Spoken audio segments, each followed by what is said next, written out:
Easy. Into the grandstand for 6 more.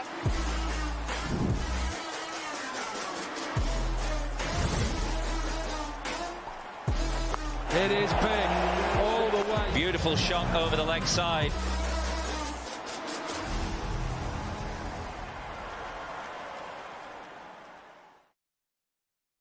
Eight teams, 16 squads, 75 slots to fill. Welcome to the 100 Draft, powered by Sage. Yeah, that's right. Over the next couple of hours, we are coming to you live from Sage at the Shard as the men's and women's teams finalise their picks for the 4th edition of the competition. Yes, who's in, who's out, and who'll be making the best selections ahead of the 100 2024, where we'll have expert analysis, live reaction and discussion as we announce each pick. And there are over 900 players from 22 countries, but here's the kicker: there's only 75 spots up for grabs, so truly every pick counts, and there's some massive names that are looking to be picked this evening. You've got David Warner and Meg Lanning. Will they be joining the 100 in 2024? On top of that, David Milan and Amy Jones, where will they end up? You've got Kane Williamson, Smitty Mandana as well. So many big players, Kenzie. So many big players, and we've got some very special guests here with us tonight as well, including Oval Invincibles DJ Abby McCarthy, who's going to be providing the soundtrack of the 100 throughout the evening.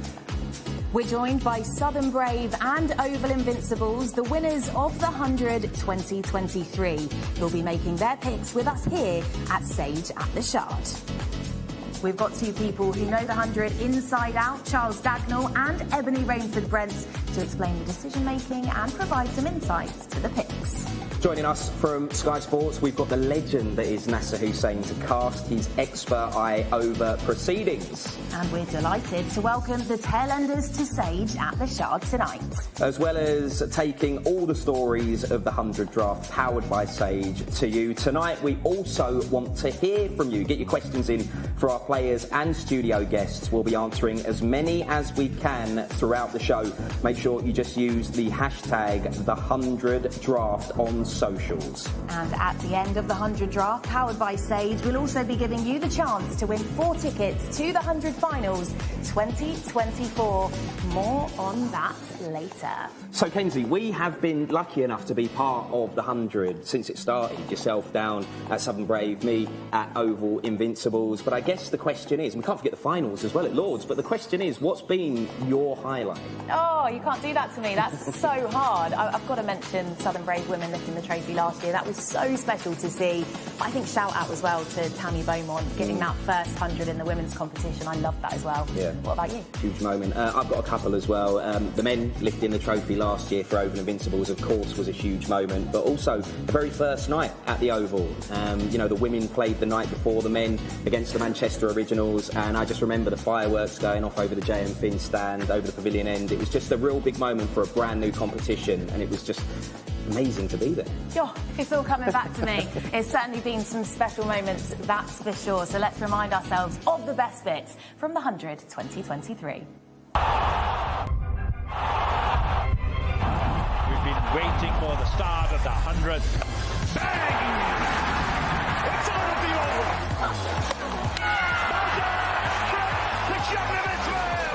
Six, six, six. Leg side, man out there. Oh, brilliant stop. Brilliant stop. Oh!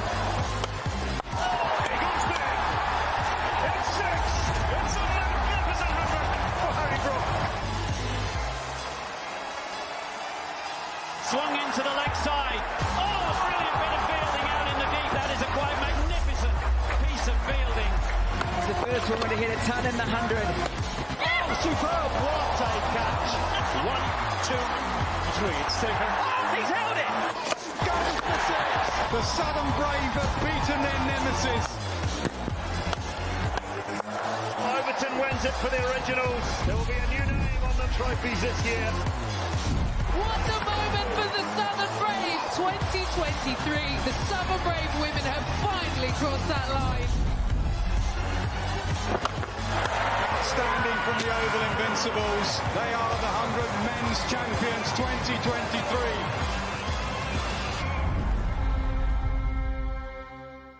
Oh, I tell you what, that's wet my whistle. I can't wait. 2023 was absolutely amazing, Kenzie. 2024 is going to be even better. Oh, bring on the summer. That is what I say. And how about this? Our Sage studio as well, ahead of the 100 draft powered by Sage. Very, very much looking forward to the night ahead. Yeah, very much so. There's so many questions, so many big players. But I guess the biggest question, Kenzie, is how's it all going to work? Oh, yeah, that is the big question. As you mentioned, loads of big names in the mix for the women's draft. But where will they end up? How is this going to work? Well, here's an explainer. The teams are ready to make their picks in the 100 draft powered by Sage. Here's how the women's draft will work. Teams were able to retain up to 8 players from their 2023 squads, which were announced on the 100 deadline day. Teams didn't have to use all of their allocation of retained players, meaning they would have more slots to fill during the draft. For example, Trent Rockets only retained 6 players, which means they'll have 7 picks in the draft. The salary band where retained players were signed impacts the draft too, with teams needing to fill up the spaces in their squad. Teams will select players consecutively from their top vacant salary band down until they have a total of 13 signed players. The draft order will be the reverse of the final 2023 standings, which means Birmingham Phoenix will pick first while Southern Brave go last. Not every team will pick in each round, however. For example, as Welsh Fire haven't got any spaces in their squad until the 5th salary band, their first pick will be the 15th overall. Each team will get 1 right to match card to use during the draft on any player from their 2023 squad that hasn't been retained, which will keep that player at that team for 2024. Last year, Southern Brave used their right to match to keep Danny Wyatt when Welsh Fire tried to pick her in the first round. Teams are also able to re-sign any other players they had previously not retained without a right to match card, but only if other teams don't pick them first. After the draft, the 15-player squads will be finalised later in the summer, when the final 2 positions in each squad will be filled during the Vitality Wildcard draft. As with last year, teams will be allowed a maximum of 3 overseas players in their completed squads. So there you have it. That's how the 100 draft, powered by Sage, will work. Yeah, expertly explained, I think it's fair to say. Yeah, who says you can't be in 2 places at once? Wow, magic, I tell you. But yeah, listen, you've explained it perfectly there. There's some big names that I'm sure the viewers who are watching this are fully aware of already. But if you've not managed to see the retained players just yet, these are the players that played for the teams last year and they're going to continue playing for the teams, the same teams this year. We can see there, and I guess the big talking points there is that if you look at Birmingham, well, from Birmingham Phoenix all the way across the Trent Rockets and then including Superchargers and Southern Brave, that top bracket available. It's very tasty indeed, isn't it? I'm so excited to see who that first pick will be. Not long to go until we'll find out, though. Lots of big names in there, as we've mentioned. So why don't we take a look at some of the standout players in the women's draft?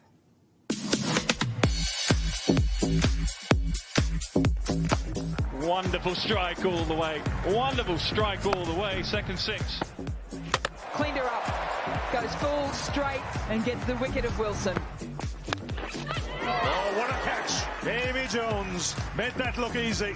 Well timed over the infield. That has been hit with some severe ferocity. Launches into it, straight down the ground, and just like that, the flick of the switch from Dotton. Oh, easy for Ellie Threlkeld. And again, this time slightly fuller, but slightly longer from Atapatu. That's maximum of the day.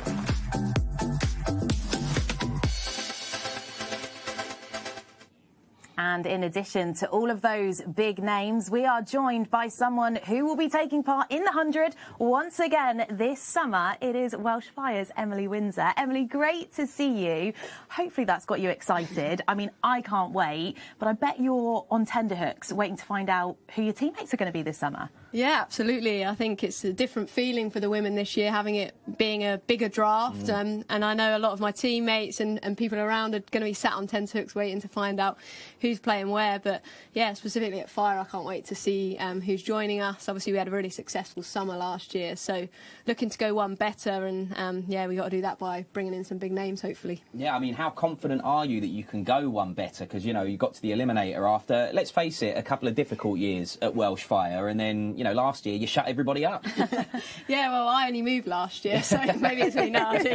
Look, I think the squad that they pulled together, the ethos, the coaching staff was really exciting. And I think looking at the names that have been retained, we've got that core group back. Tammy Beaumont obviously leading the way. Shabnam Ishmael, I mean, she's a match winner, isn't it? We've seen it many times in the 100 in all sorts of shirts. Hayley Matthews, Sophia Dunkley, like already we've got a really good platform of big names, and I think just looking to build on that really. But that similar core group is there, which I think is really important, because hopefully we can keep that ethos and that winning mentality going into the next season. Emily, you mentioned how close you came to that 100 final last year with Welsh Fire, but of course you have won the 100 before. You know what it feels like to lift that trophy, and I'm sure you'll be hungry to do the same with Welsh Fire this summer. But it's obviously done wonders for the women's game, hasn't it? What are your reflections on that and indeed your time as a player in the 100? Yeah, look, it's been fantastic, and it gets better and better every year, to be honest. I think we look at it in our calendar and you know it's going to be a fun month, but the crowds that we get in, seeing all those families, signing all those autographs at the end, people may think that it's hard as a player to do that, but we love that. The crowd, the people, the energy, what we can showcase, and being part of one team with the men, and it's pretty fun. Are there any kind of names that you think we should be looking out for today, the viewers should be looking out for? Well, there's some very impressive Australians in the draft this year. I think Meg Lanning, Ash Gardner, I think she's a fantastic all-round cricketer. We can't look past the Indians either, Smriti Mandana, and Jemima Rodrigues, Harmanpreet Kaur. So, yeah, there's some really big international names. But I think it's good to see the big Australians back in the draft this year. Yeah, very exciting indeed. Cannot wait to see who that first pick will be. And let's take a look at some of those big names we've just mentioned. Oh, that's a terrific shot. Bolster, straight through, chance gone, what a way for her to go to 50. Has she taken it? It's a blinder. First 5 foot in the women's 100. 6-6-6. The very best of Danny Wire. So Nicholson, it didn't take her long. Brilliant Yorker from Cape Cross. What a moment for the Southern Brave. Yeah, some absolutely brilliant action there, and I'm pleased to say we've had a substitution in the studio because we've been joined by Sky Sports commentator and pundit Ebony Rainford. Brent, Ebs, so good to see you again. Hello, yeah, good to be back. The buzz is building up, right? I can't wait. Yeah, we've been saying it all day because we've been here kind of, you know, getting ready, and the buzz in the building itself has just been off the chain. So I imagine everybody watching and everybody kind of who's part of the teams is very, very excited indeed. There's some massive names in this draft, Ebony. So if I had to ask you to pick one in particular, we'll go for a few, but if you had to pick one in particular, who's first pick for you? Ashley Gardner, Australian, obviously all-rounder, mostly one of the biggest hitters in the game, without doubt. But a match winner, you know, I think that's sometimes, you know, it's nice having big-name players, but not all big-name players definitely win you games. She is someone who can take a game with the bat and with the ball and in the field. So, you know, she's gone for the top band to the Trent Rockets. Not surprised she was in that first-round pick. And I'm surprised she didn't go straight away, actually. But she's number one for me, and that's it. So that's my number one. Okay. All right, I think we should talk about Meg Lanning as well. She's got to be in the mix for that first pick as well. I mean, one of the best players in the world, former Australia captain, multiple World Cup winner. Unbelievable to have her joining the 100 at some she's stage. just come off the back of, obviously, the WPL. She got to the final with the Delhi Capitals. But I think the thing for me with Meg Lanning is not just her ability to win games. Her cricket brain is brilliant. And I think her alongside Heather Knight at the London Spirit are just going to be like a tactical machine. You know, they know their angles. They know what they're trying to achieve. And she's just so smart and ruthless, actually. That's one thing that London Spirit have maybe missed, is that ruthlessness. And I think Meg Lanning is just going to help up that and make them just a little bit more clinical with their plans and their execution. She's a game changer. Yes, she's retired for multiple reasons, but she, in terms of international cricket, but what she can do in franchise cricket over the next, 5 to 10 years could be incredible. So massive pick from her.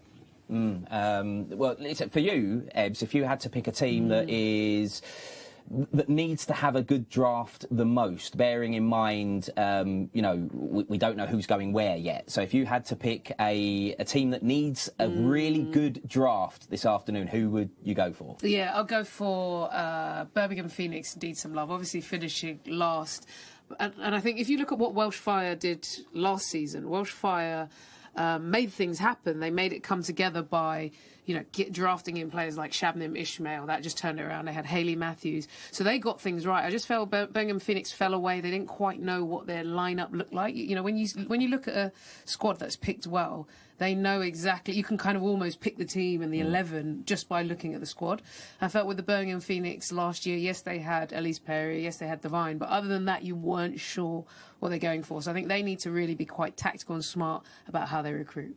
Well, Ebs, great to have you with us here in our Sage studio. Thanks so much for joining us. But we're going to go and visit Daggers for the first time of the evening. He's going to be giving you all the insights tonight and, of course, keeping you across all of the picks. Daggers, let's do this. Yeah, well, I will certainly be attempting to amid all of the chaos of the picks and trying to make some sense of it all. It really does go bang, bang, bang. You've only got 2 minutes to make your pick. So these squads are going to be formulated relatively swiftly. So, as already explained, you start from the worst side last year, which were the Birmingham Phoenix in the women's draft, and you finish off with the best, the winners, which were the Southern Brave. Now, from a tactical standpoint, there is a variety of ways of going about this.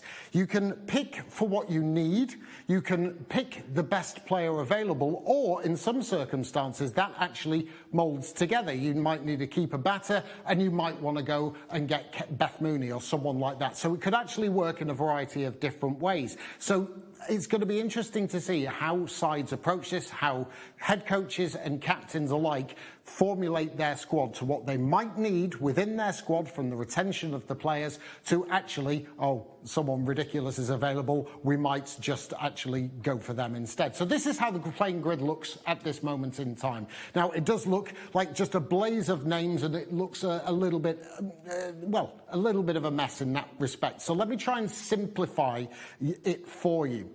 If we just head back to me for the moment, and in the women's draft, there are 43 spots up for grabs, 12 overseas spots up for grabs. Now, I can tell you that 122 domestic players have actually tendered themselves to be selected in the draft. There's 127 overseas players that are just trying to get 12 overall spots. So it's not necessarily very easy indeed. So let me make that screen a little bit more clear for you as I put them into pick order. These are the first 10 picks for the women's order. Now, you can see, interestingly, that the Welsh Fire do not have a pick. So if you go down here, they do not have a first round pick. They've used those already with retention of players or overseas players. So the Birmingham Phoenix will be selecting first. They also have a pick at number 8 as well. So they've got 2 picks in the top 10, as do the Manchester Originals, both sides who struggled last year. So they may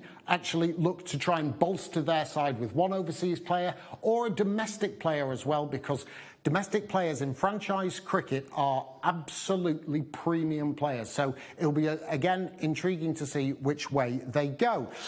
Let's have a look at, and this is my opinion, let's have a look at some of the things that these sides need. Now, I have gone through the sides and gone down what their retention of players were and where they might need to strengthen. So if you look at the Birmingham Phoenix, a keeper and an opening bat, that's what they might need. Opening bat, top order bat. Manchester Originals struggled for runs last year, so that's what they need. They need some top order strength. London Spirit could do with an opening bowler and a keeper as well. And as you can see down there, Oval Invincibles pretty well made up, could do with a power hitter, maybe a wrist spinner. And the Trent Rockets, they need a keeper batter and an opening bat. So all of those are the areas that I think those particular sides need. Now, let's take a look at some of the overseas players you want to keep your eye on. And there's plenty of them as well. Ash Gardner, Smriti Mandana, Meg Lanning. If she is not the number 1 overall pick, It's lunacy. Absolute best player in the world. Lots of Australians in there to choose from. Jess Jonathan, Amanda Jade Wellington, and take a look at down at the bottom, Nadine de Klerk you can get for a bargain price. As for the domestic players, lots of those to go at the moment. Top of the list, Amy Jones and Lauren Filer, 2 England internationals. The under-19 Cup final captain, Grace Scrivens, is at 3. And our own Grace Bellinger, who we're going to be speaking to a little bit, she was a finalist last year with the Northern Superchargers. So keep an eye on those names on the list, and fingers crossed you'll see some of them appear before too long. Right, that's enough of me analysing and waffling prior to it. Let's kick on with the draft.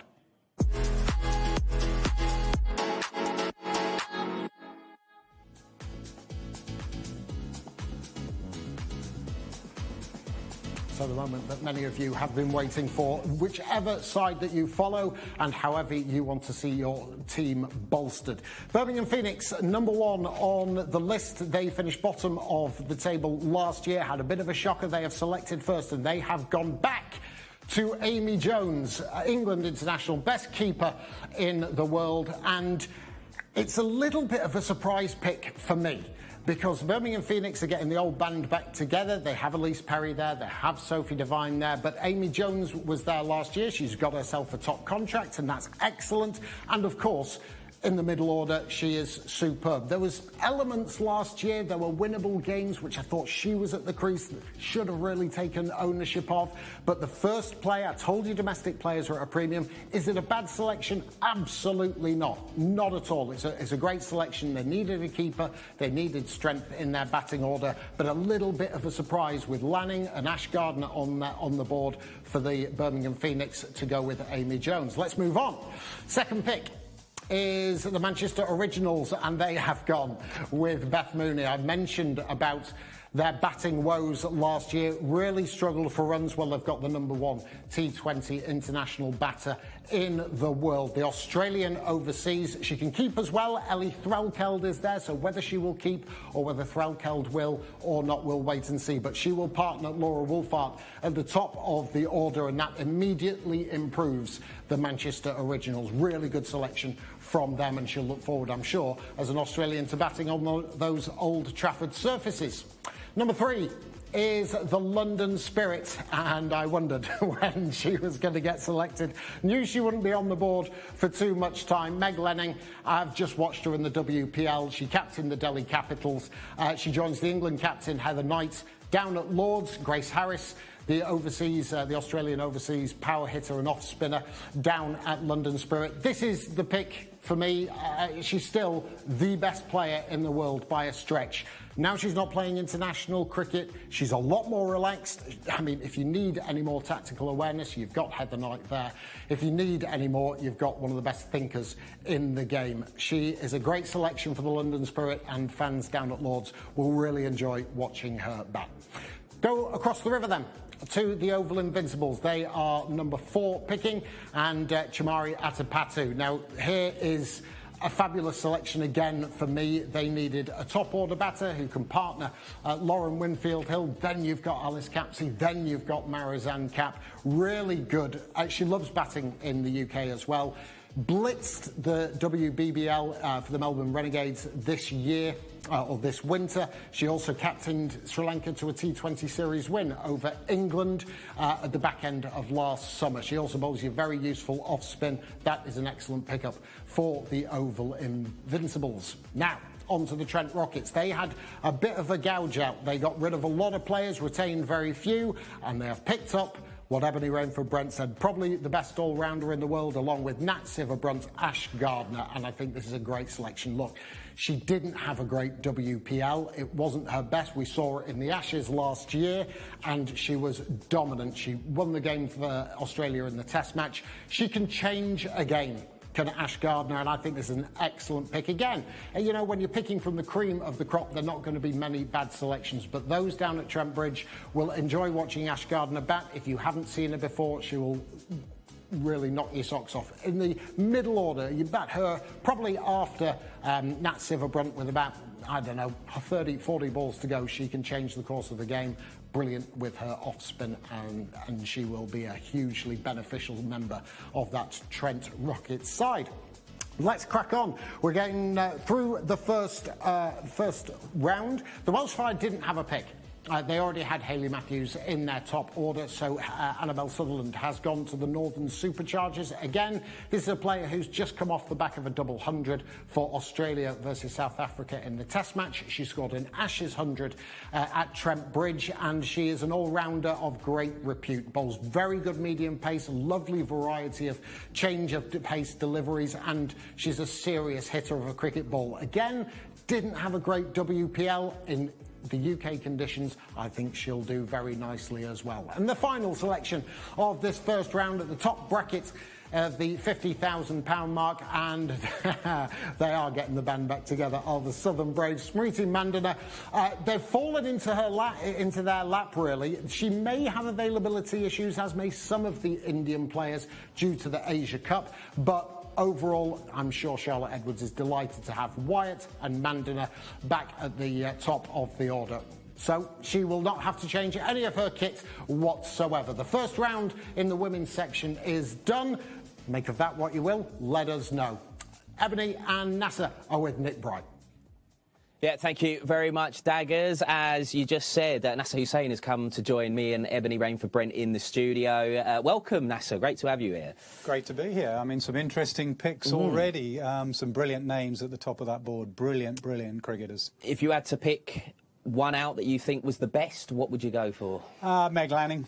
I think Meg Lanning, it was great to see her back in the WPL. It was great to see her back playing cricket. She has been a class player for a long time. She's a leader. You're going to have her and Heather Knight, the England captain, and the ex-Australian captain. And that's the key in this format, to have as many great players, obviously, but also have as many leaders as you can, because you get the 100 only for a certain period of time. It's a short time you're together, and getting a team together is very important. Meg Lanning, for me, is a superstar cricketer. Ebony, were you surprised that, you know, let's bear in mind that London Spirit went third, so they had third pick. So were you surprised that Meg Lanning didn't go to either Phoenix or the Originals before that? Yeah, massively. Look, I'm going to be honest, Amy Jones is a brilliant player, one of England's, you know, most valuable, especially with the gloves, but I think you've got to go match winner, like international global superstar. Amy Jones is a very good high quality player, but I think Meg Lanning, Ash Gardner, etc. will win you games from behind out of nowhere. And so I think they've missed a bit of trick. I can imagine her going in maybe the next slot at the 40k mark, but I would have gone Lanning, Atapatu, Mandana. Those players are world class winners, and they will win you games from behind. So yeah, just a bit surprised, especially the fact that they need to make kind of a really solid momentum this year. I think they should have gone for the X factor at the top. Yeah, I mean, top of the order is so important in this format, isn't it, Nas? Just in terms of, you know, getting away to a quick start, setting a big total and a good platform for the rest of the team. And if you've got batting that goes deep, even better. Yeah, and that's why Beth Mooney is an excellent signing, really, for the Manchester Originals. She's a quiet performer, Beth, and because Australia are full of stars. Just mentioned Lanning, Elise Perry, what a WPL she had. You know, Sutherland, who's also on that list, has been the form player over the last 6 months. But Beth seems to just go about her business. She's not a massive hitter of the ball. She's a bit more old-fashioned, uses her touch and her timing, very strong square of the wicket. But when she does need to put her foot down, she does. You know, she's opened the batting with Alyssa Healy for so long in Australia. Again, she sometimes plays second fiddle there. But that is a very good sign. The best, ranked #1 world T20 player. That's a very good signing for the Originals. Just a quick chip in as well. I think left-hand, right-hand combinations at the top are brilliant. And you got Atapatu and Mooney. I feel like it makes that X factor for a side if you can get that balance. Yeah, and you mentioned it earlier with Mandana and Wyatt. You know, they were brilliant for the Southern Braves. So Mandana, I'm wondering if there was a bit of bluff in there with the right to match. They did it with Danny Wyatt last year. Danny Wyatt was their right to match. Charlotte Edwards is a very smart, switched-on cookie. They couldn't lose. You know, if they waited, we got Mandana back. That, you know, she gives you so much, Smriti Mandana. She is so experienced, and the crowds will come in to watch her play. That is for certain. Yeah, right. Thank you for the time being, guys. Speaking of X Factor, let's find out where Kenzie Benali is. You are too kind. Well, I'm actually delighted to say I am alongside Grace Ballinger in the lounge. Grace, hi. So exciting to be here with you because this is a massive night for you. You don't yet know where you're heading. How are you feeling? Yeah, definitely a bit nervous. Really excited to see. Obviously, it's the first time I've been involved in the draft, so just excited to see where I end up. A little bit nervous, as you say, but obviously there's not really a bad option. All 8 teams are great, so we'll just have to see. Well, this is actually the first time that we've been joined by a player who doesn't know where they're heading. Is there a team you particularly want to be drafted by? Yeah, I suppose I had a really fantastic time at Northern Superchargers last year. I really enjoyed it at Headingley. I felt really backed by all the fans, and obviously we had a pretty good comp, just fell short and came second. So, yeah, I mean, I'd be happy anywhere. It's nice to be valued, but I had a fantastic time in Leeds last year. Yeah, Headingley's pretty amazing, isn't it? The Headingley crowd is pretty epic as well. And how does it work then, Grace? As we build up to the drafts, have you had conversations with various teams? How does it all work? Not masses, to be honest with you. I'm a little bit in the dark, but I've kind of had conversations. Superchargers have been really good with their sort of communication, and obviously, unfortunately, wasn't retained, but that isn't a closed door as such. I think there's been a couple of things going on behind the scenes with my agent, but again, I'm relatively in the dark, so we'll just have to wait and see. Oh, Grace, good luck for the night ahead. We cannot wait to find out where you end up. You mentioned you had a great summer last year with the Northern Superchargers. We should mention as well, taking that wicket in the second ball of the final. We all remember that, don't we? And we're going to take a look now at some of the other standout bowlers from the women's competition in 2023.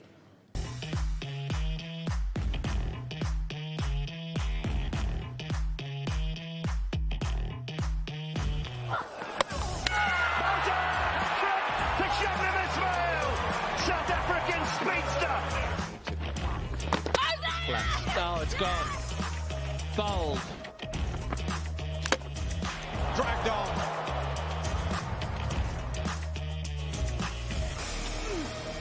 Yeah! Bowled. How often does she do it? Sophie Eccleston with beautiful flight and drop.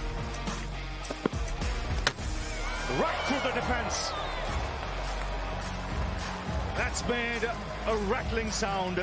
Right on the money, Lauren Bell.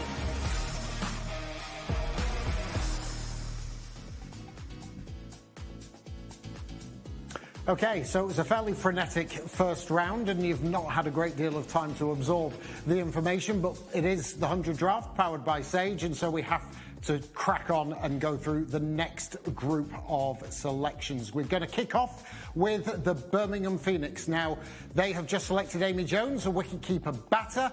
Which way are they going to go in the next round? They have gone for a wicketkeeper batter. Interesting selection again from the Birmingham Phoenix. Risha Ghosh, let's not make any bones, she is one of the best power hitters in the world. She's just had a fabulous WPL with the Delhi Capitals, and as a batter is one of the very best in that engine room, and again can win you a game from any given situation. Little bit of a surprise again from the Birmingham Phoenix. They've picked one keeper batter in Amy Jones. They've now gone and picked Risha Ghosh. Not necessarily a need for them, but that is the way they have decided to go, and that is not to do down the quality of Ghosh as a batter. She is absolutely superb, but an interesting selection from them. On to the Manchester Originals, and they have a left-arm spinner in a captain in Sophie Eccleston. They've just got a Australian left-arm spinner, so they are piling in the spin. They've also got Fee Morris in their side. Emma Lamb can bowl you a little bit of off-spin, but again, she's quality. Sophie Molyneux, she's just lofted the WPL trophy with the Royal Challengers Bangalore. She's come back from a huge amount of injuries, very deceptive left-arm spinner and left-handed batter as well. So she'll bat around about 5 or 6 for the Manchester Originals. A very tidy selection from them. Another overseas player goes off the board. On to the Trent Rockets. And where are they going to boost next? They're going to boost their batting and their bowling with the England under-19 captain Grace Scrivens. I did wonder where she would land. Again, high quality left-handed batters. They are at a premium at the moment, and she also bowls you some tidy off-spin, good in the field as well. So that's a nice selection from the Trent Rockets. On to the Birmingham Phoenix, yet another selection for them. So they are hitting hard, and they are genuinely getting the band back together, because Katie Levitt was with the Birmingham Phoenix last year. Again, very canny and experienced leg spinner, over 300 wickets in her career, Katie Levick, and again, a decent selection. But once more, they finished bottom last year. They've gone back to 2 out of 3 players who helped them finish there. Interesting selections from the Birmingham Phoenix. The Manchester Originals, they have gone on and selected Lauren Filer. Just made her international T20 debut against New Zealand, and they're out there at the moment. Has genuine pace, one of the quickest in the world. Manchester Originals will team up with her and Mahika Gore with the new ball. That is an exciting prospect on those bouncy Old Trafford surfaces. After the Manchester Originals, we go to the Oval Invincibles, and they selected Chamari Atapatu. They've now selected one of the most successful bowlers in 100 history. Amanda Jade Wellington needs no introduction. Great selection. They are going to be a force, are the Oval Invincible. Trent Rockets, they are selecting, they've got overseas players to use, and they've selected Heather Graham. Again, a very solid and very good Australian medium pacer batter. I think there might have been some bigger selections out there, but yeah, Heather Graham's been there before. That's who the Trent Rockets have selected. The Welsh Fire next on the list. They have selected Jess Jonathan. That's who I would have gone for in the previous pick. She's world class. So much experience. Left arm spinner, Brisbane Heat captain, Australian international, and can biff it in the middle order. So that was the selection I might have made previously, but that's who the Welsh Fire, and they have bolstered their sides. Let's quickly go through to the Manchester Originals. They pick again Eve Jones. Know a lot about her opening bat. She used to play at the Birmingham Phoenix. Solid left-hander. The London Spirit, Cordelia Griffith has been selected. Big hard hitter in the middle order. She's going to Lords. The Trent Rockets, just a couple to get through in this section. Katie George, all-rounder, medium pace. Used to have a little bit more pace, but with injuries, and can bat at the lower order. Brilliant fielder as well. The Southern Brave, a couple I was mentioning about looking out for. Naomi Datani has been selected. Big hitter, can bowl you some overs as well, and that again bolsters a very, very strong Southern Brave lineup. So let's see who Nick Bright has got with him.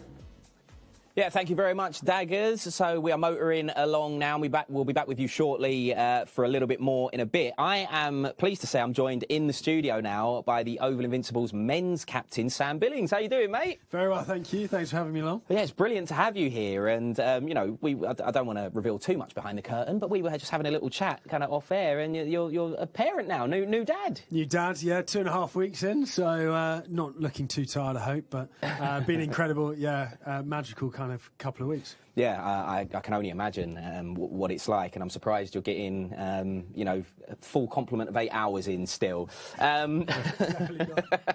Right, we got to talk about, you know, you and the Oval Invincibles first and foremost. Lifted the trophy last time out. Memories of last year, if you could. Yeah, incredible. It was about time that we followed the women. They've been incredible for all 3 years, and it was great for us to lift the trophy. We knew we had the quality.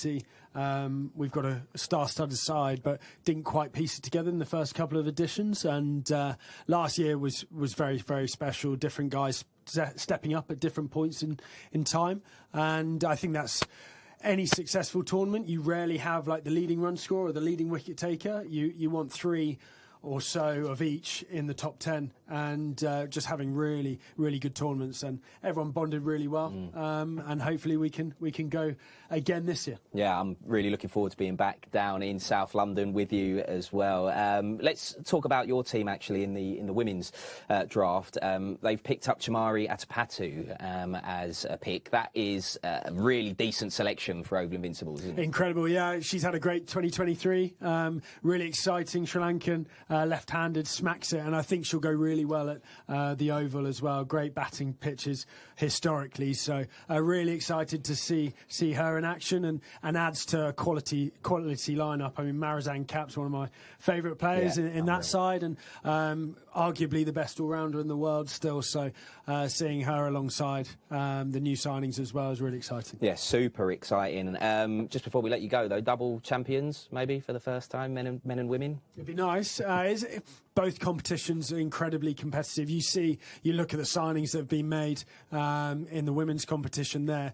The quality is spread out beautifully, and that's the great kind of advert for the competition. And the men's competition is very similar as well. So yeah, it'll be really tough, but we're really excited, and the Oval is one of the greatest places to play cricket around the world. Nice one, Sam. You're with us for the rest of the evening, kind of dropping in and out, so we'll hear from Sam once again a little bit later on. But let's head over to our DJ, Abby McCarthy now. Abs?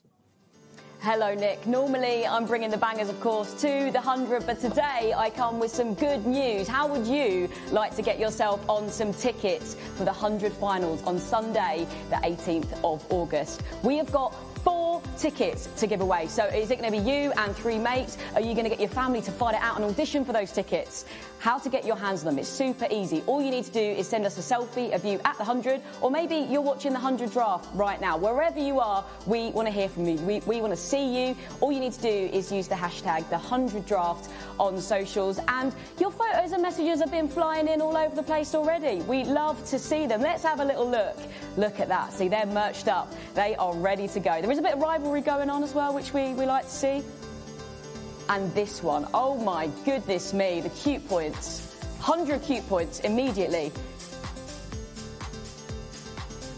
Oh, we love to see it. Keep those pictures coming in. As I say, the all-important hashtag is the 100 draft. And are you 100 ready? Is that wardrobe locked and loaded with 100 merch? Have you got my favourite item, which is the Oval Invincibles bucket hat? If not, head to the100.com to sort out all your merch on there. And as you've already seen, we've got some amazing guests with us in the studio, and we are going to be putting your questions to them. So if you have one, get involved using that all-important hashtag, the 100 draft. I'm going to try and get through as many as I possibly can later on in the show.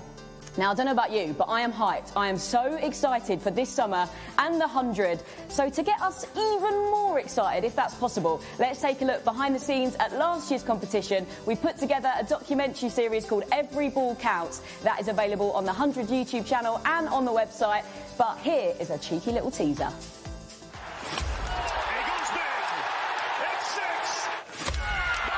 Cricket's highs, lows.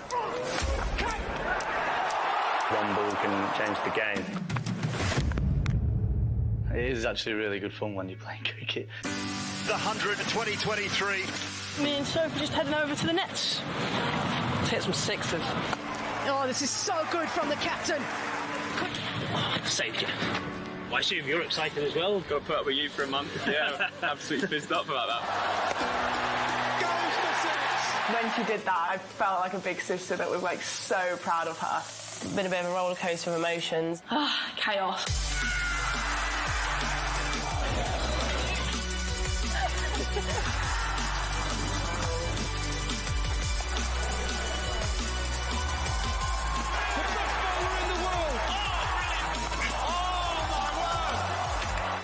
I can just see the relationships growing right in front of us. Like you see it coming together, and that's what excites me the most.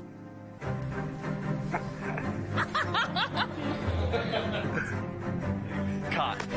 Hugely talented. Box office players hit the biggest six that you've ever seen at a cricket ground.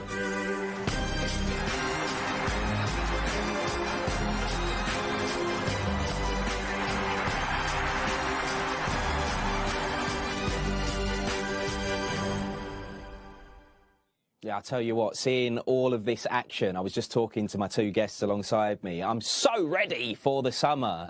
So ready. Emily Windsor has come back in the studio, as well as Ebony Rainford-Brent. Good to see you both again. How have you found the draft so far, Ebs? What are your thoughts? Yeah, definitely. Well, look, the big name players, like I was saying, Ash Gardner, you've got to focus on those, and I think they've done well recruiting in that first round, and it's shaping up. You know, when you start to get excited about the shape up, how it's looking, how it's sort of playing out. So I'm feeling like we're going to have a competitive year again. A lot of Australians on offer who are the creme de la creme of international cricket. So I think we're looking good.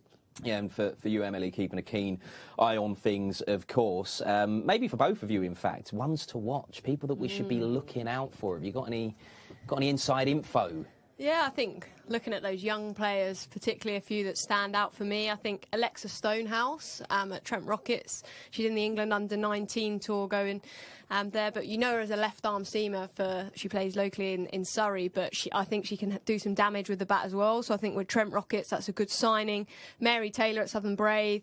Again, we only saw a snippet of her early on in the summer, and I think she could make her mark if given an opportunity with Southern Brave. And the final one for me is Seren Smale. I think she's a good keeper. Unfortunately for her, Birmingham Phoenix have a lot of keepers, and one being Amy Jones, the England wicketkeeper, so we probably won't see her with the gloves, but I think we might see her with the bat in that lineup. And yeah, I think those three players for me are those young ones to watch. So 3 from you, Ebbs. Anything to add to that? Yeah, a couple of players. Grace Scrivens, who's been under-19s captain in the previous year. She was at the under-19s World Cup. And she's one of those bright players that, one, she's got personality, which I think is actually quite a good thing as a young player. You just put yourself out there. Very good with the bat, top order, controls it. It's got the leadership mindset, but also has the ability to spin the ball. You know, she was introduced to big level cricket last year when Nat Siver took her down at Lords, but equally she holds her nerve. She's a gutsy cricketer. The other one I'm looking forward to seeing is Davina Perrin, youngster who's come through the system, has been at Birmingham Phoenix previously, and I think from a batting perspective she hits it as hard as I've seen anyone hit it. A youngster, off spinner, got so much talent, a brilliant fielder. So for me, they're young players coming through that you've got to keep your eye on. They could do something special and see themselves on the world circuit. Yeah, and this competition, it's integral, isn't it, for young players, Emily? Because, you know, we saw the likes of Alice Capsey at Oval Invincibles really shining in this competition, and look what she's gone on to achieve, and she's got way more ahead of her as well. So we'll probably see that rinse and repeat as the years roll on. Yeah, absolutely. I think it's an opportunity, isn't it? You can go out and showcase your skills in front of a lot of people, in the media, in front of big crowds. And if you can do it at that level, and if you can do that at that level consistently, there are going to be England selectors knocking on the door, because that step up, it's not as overwhelming. You're already used to playing in front of crowds, big noise, and the whole pressure and spectacle that comes with it. And I think it's just an opportunity every time you step out there. And also, you can't dismiss the fact that you're getting opportunities to play and learn from the very best in the world. That's what's so unique about this competition. Those Australians that are in this team, Meg Lanning at London Spirit, one of the best leaders that there's ever been, and you get to step on the field, you get to learn from her. So your games are only going to get better and better by playing with those players. And it just goes to show you, year on year, it's growing and growing. So players, they want to be part of this. They want to be part of the 100, which is absolutely brilliant to see. Right, we need to head back to Daggers now, who is going to complete the players in the women's draft. Daggers, over to you.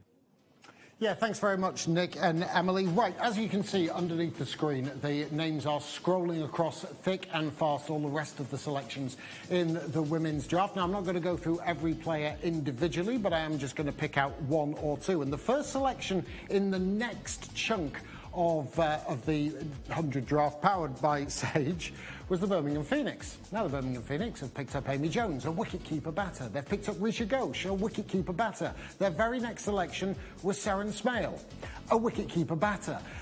Not quite sure about the tactics of the Birmingham Phoenix, why you would need so many. If they get injured, you've got plenty of reserves in there. But Seren Smale, I am a huge fan of. I think she's a wonderful young player. She's played a little bit of England A, and she's got the shots 360 degrees, loads of little paddle sweeps and hits over the top. I think she's a very good player indeed. Grace Bellinger, who is here at the 100 draft here in the Shard, she has been selected, and she's going back home to the Northern Superchargers. She had a really good season with them last year. Opening bowler, left-hander, wicket in the final as well with her second ball. Really pleased to see that she's going back to be in purple. I think another really good selection from the Southern Brave is their last overseas pick, and that is Lauren Cheadle, the opening bowler for Australia. Another left-armer. I think the Southern Brave are looking very fearsome with the selections that they have made and the players that they have retained. I think Lauren Cheadle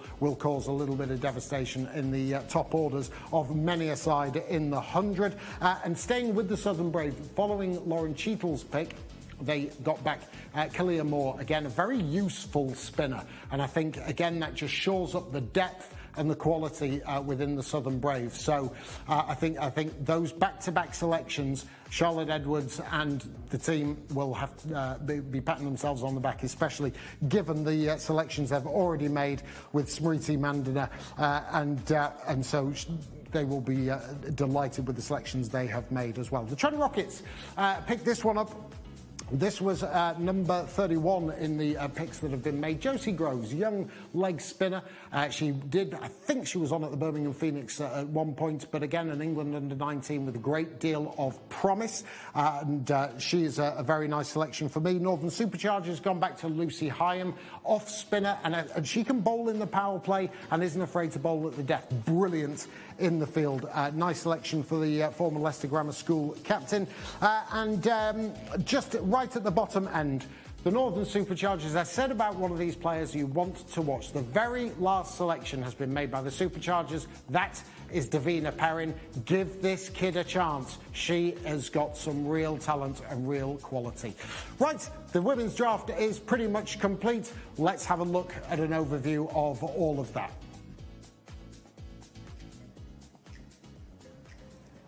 We all know that the 100 is nothing without you guys, the fans that are watching right now. So we want to hear from you. What are you making of the picks in the draft so far? And get those questions in. I mentioned it earlier, but it's not long at all until I'll be in the lounge chatting to 4 of this year's players. So if you've got a burning question, get involved right now using that all-important hashtag, the 100 draft. And I'm going to hand back to you now, Kenzie.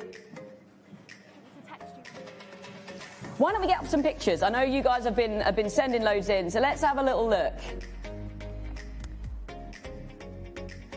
Oh, there we go. Northern Superchargers repping through and through. Let's have another one.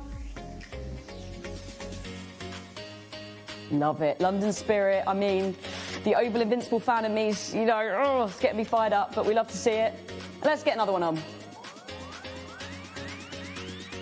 Oh, the Northern Superchargers. The love is out for them today, that is for sure. Keep those pictures coming in and those burning questions. The more fun and weird, the better, right? All right, Kenzie, over to you. Thanks, Abby. Yeah, the more fun, the weird, the better, for sure. I absolutely agree with that. Love seeing all of those photos coming in. That's what it's all about. But we are joined now by Daggers and Ebbs once again. Daggers? You feeling okay? Can chill out now. Can chill out just a little bit. Just for a moment. You got the names right. It was very right. Frenetic, I have to say. And my handwriting skills, I mean, it's my little list that I've got in front of me is an absolute mess. And Ebbs can testament to that. But I love a draft. I follow the NFL a lot, and I'm absolutely glued to it. I love to see how sides build, what their tactics are, how they're going to approach it. And look, these are the decisions that can make or break your season.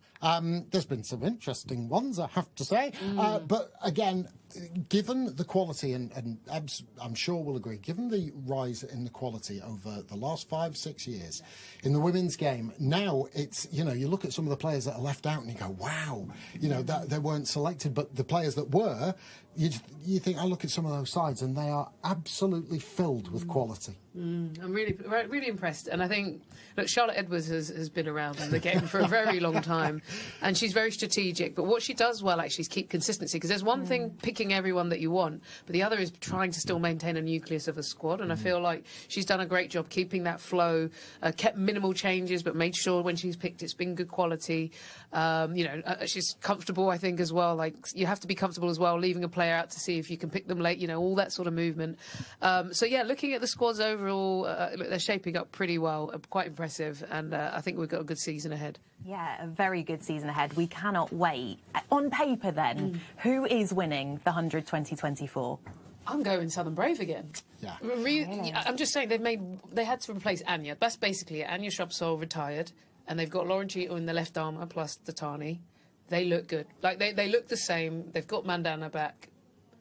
How far do you go wrong? Yeah, I think it's a really interesting one, and I agree with you. The strength and depth of the Southern Brave, and as you say, Charlotte Edwards knows what she's doing. She coaches round the world. She coaches WBL, she coaches WBBL. I think that's right. But I actually look at people like the Northern Superchargers. When you've got, Kate Cross, Bess Heath, Alice Davidson Richards, Holly Armitage, all of who've had a little bit more international experience now. add in Phoebe Litchfield, Georgia Wareham and Annabelle Sutherland. Strong. That is a Very seriously strong. good side. And Grace Ballinger as well, who's here with us. The Welsh Fire, you've got Hayley Matthews, Shabnam Ishmael, Tammy Beaumont, and they've just added Jess Jonathan. Yes, and for a good price. For a very good price. And so I think those three, who were the top three in the country last year, I think have added and strengthened, even if they, even if it's impossible, they have strengthened their side. I think the Oval Invincibles. Chamari Atapatu, Marizanne Kapp, Alice Capsey, Lauren Winfield-Hill, Amanda Jade Wellington. They're looking all right. They're looking all right. Trust me, the Oval Invincibles will be there and thereabout. When you add Meg Lanning to the London Spirit, I think they make you... she makes any side... a side Strike bowler, though? Strike bowler. Yeah, I think that's what they're with missing. you. I agree with you. I think they've got batting covered. And I think that was one of my needs, I think, for the London Spirit. They've got batting covered, they've got spin bowling covered. You've got Grace Harris, Charlie Dean, Sarah Glenn. They are really, really quality spinners. I mean, pace bowling, you've got Sophie Munro, who played England A, Tara Norris, who's had international experience with the USA and also played for the Delhi Capitals last year. So they're solid. They're not what you'd say spectacular selections. I think the Manchester Originals couldn't have been... I think they struggled last year. I think they have added fabulously well with Beth Mooney. They needed runs. They've got Wolfart, Beth Mooney and Sophie Molyneux as their overseas players, and I think they're three... They've got strike bowler and filer as Lauren Filer as well. Again, Mahika Gore and Lauren Filer. The one that's that nice. looks poor is Birmingham Phoenix. I'm going down to the Birmingham Phoenix. Keepers. In the first round, they made a bit of it. Picks. I mean, you said it when it came in, Daggers. That's a surprise. They picked first, and perhaps not what we were expecting to see. But that is what makes the draft exciting, right? Yeah, I think what's gone wrong here is I think there's been a bit of a game or cat and mouse with Amy Jones. Obviously, she wanted a higher price ticket, so they've had to go for her first to try and retain her. But actually, they should have thought bigger picture and gone, we go your world-class match winner first and then try and slot her in and take the risk of doing that. And so by not taking the risk, then you start to lose your options. And then I think they've been behind the 8 ball and maybe got a bit frazzled. So genuinely looking at that as a side, it doesn't add up. Yes, they've got some quality players in Devine and Elise Perry, but rounded-wise, they've just thrown the dimensions off a little bit. Okay. I don't get it at all. I mean, look, I get the batting side of it. When you add Amy Jones, Richa Ghosh, and Seren Smale, they're the players that they've added. Now, I think they're three high-quality, middle-order players. I think they needed an opener. Now, they may think about opening with Richa Ghosh. She did it for the London Spirit last year, but she's not an opener. I can tell you that for now. She's a middle-order power hitter. So that's where you bat her. So I don't know where they're going on that front. I think you need depth in these games. One of my favourite players is Hannah Baker, the leg spinner. I think she's a really, really fine bowler. Your spin options are very limited. You've got Katie Levick, Hannah Baker. If one of them doesn't come off, you may be struggling a little bit. So I don't understand. You watch, they'll win it now. I don't understand the policy that... if you're the number one pick, you can pick any player in the world. You could have picked Smriti Mandana and forced the Southern Brave into a right to match. You could have picked Meg Lanning or Beth Mooney or Ash Gardner. They're the three. They're number one for me, Lanning. 1A is Gardner and 1B is Beth Mooney. They're your three world-class elite players, and you haven't selected one of them with your number one pick. What you've basically done is, in essence, you've picked the same side that you had last year and you've added a couple of players. Well, they finished last year. So I don't quite understand it, but I am more than happy, Birmingham Phoenix, to be proved fantastically wrong. And if you go and win it, then I will be eating humble pie by the truckload. I'll be watching. Well, that's what's so amazing about You're the 100, with me. isn't You've it? got a pie with you. You're having a pie with me. We're sharing a humble pie. You're sharing a humble pie. Well, you just don't know, do you? That's That the is the thing. beauty of the 100. It's very exciting. And that's the beauty of a draft, isn't it? We don't know. I mean, we can make all of these analysis and we can have a look.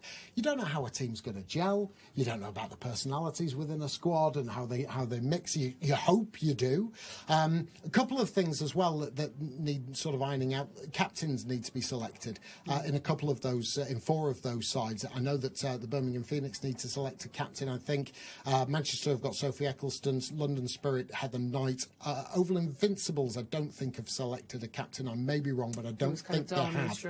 Last year, yeah, it was. So they'll have to play around. Trent Rockets as well. Welsh Fire, Tammy Beaumont. Northern Superchargers, Holly Armitage. Love Holly Armitage. I think she's a great captain. And actually the Southern Brave with Anya Shrubsole's retirement. So they need to pick a captain too. Daggers, I thought you were going to come in here and kind of sit back and take a break before we get going with the men's draft, but that has not been the case. We love it, and that's what we want to see. Thank you so much, as always, for your fantastic insight. Do you need a keeper? The Birmingham Phoenix have got one they can lend. Okay.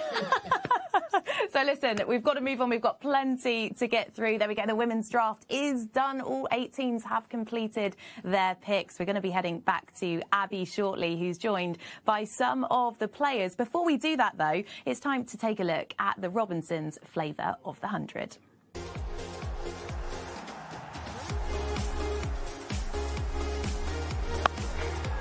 Nancy does go behind square leg side. Jordan did not hide it. Dropped in the crowd.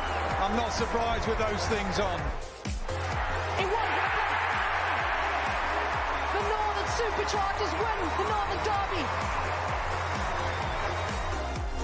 The boys are here. I thought there might have been one of them, but there's about 6 or 7 of them. So we've got about 7 or 8 balls or something like that. All of them landed exactly like that, right on cue. He takes the catch. Nice to see. But he's gone straight and he's got hold of that. It was the low Yorker, and not only has it cleared the ropes, it was a spectacular catch by the groundsman. Oh, great hands. We spent a lot of time making bracelets, and we thought it'd be really cute to give out some into the crowd.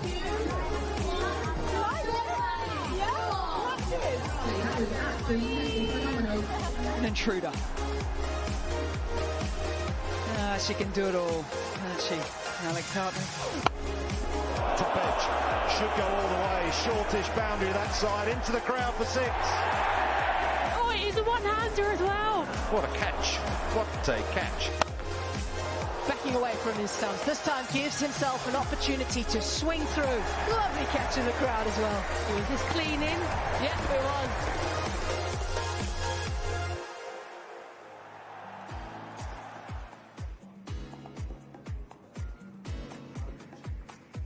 We have managed to grab the tail enders just before they head out of here. So I'm pleased to say we've got Greg and Matchin on my right, and on my left we've got Jimmy and Felix. Good to see you guys.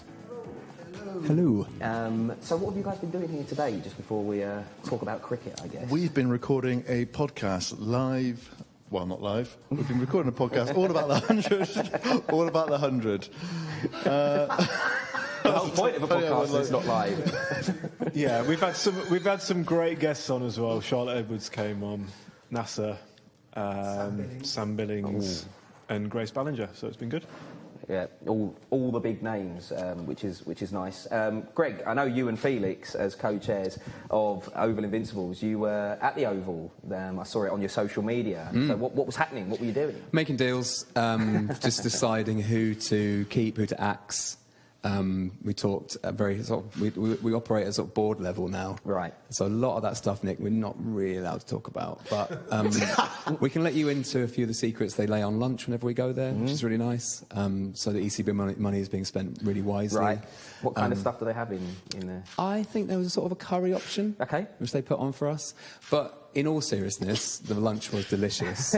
And we are excited for the new season because last season, we genuinely are, by the way, co-chairs of Oval Invincibles. Yeah, that's real. And last year we sort of didn't have much of a run-up to it, but this year we do, because we were offered the job maybe the day before the season started. Yeah, I think the tournament was underway when we were offered it, actually. Yeah. But this year we genuinely have done board meetings and chatted about how exciting it is to bring some new players in and what the squad's going to be like, getting to know the coaches a bit in the run-up to the actual tournament. So it's been fun, and it's sort of scarily real, isn't it, Fee?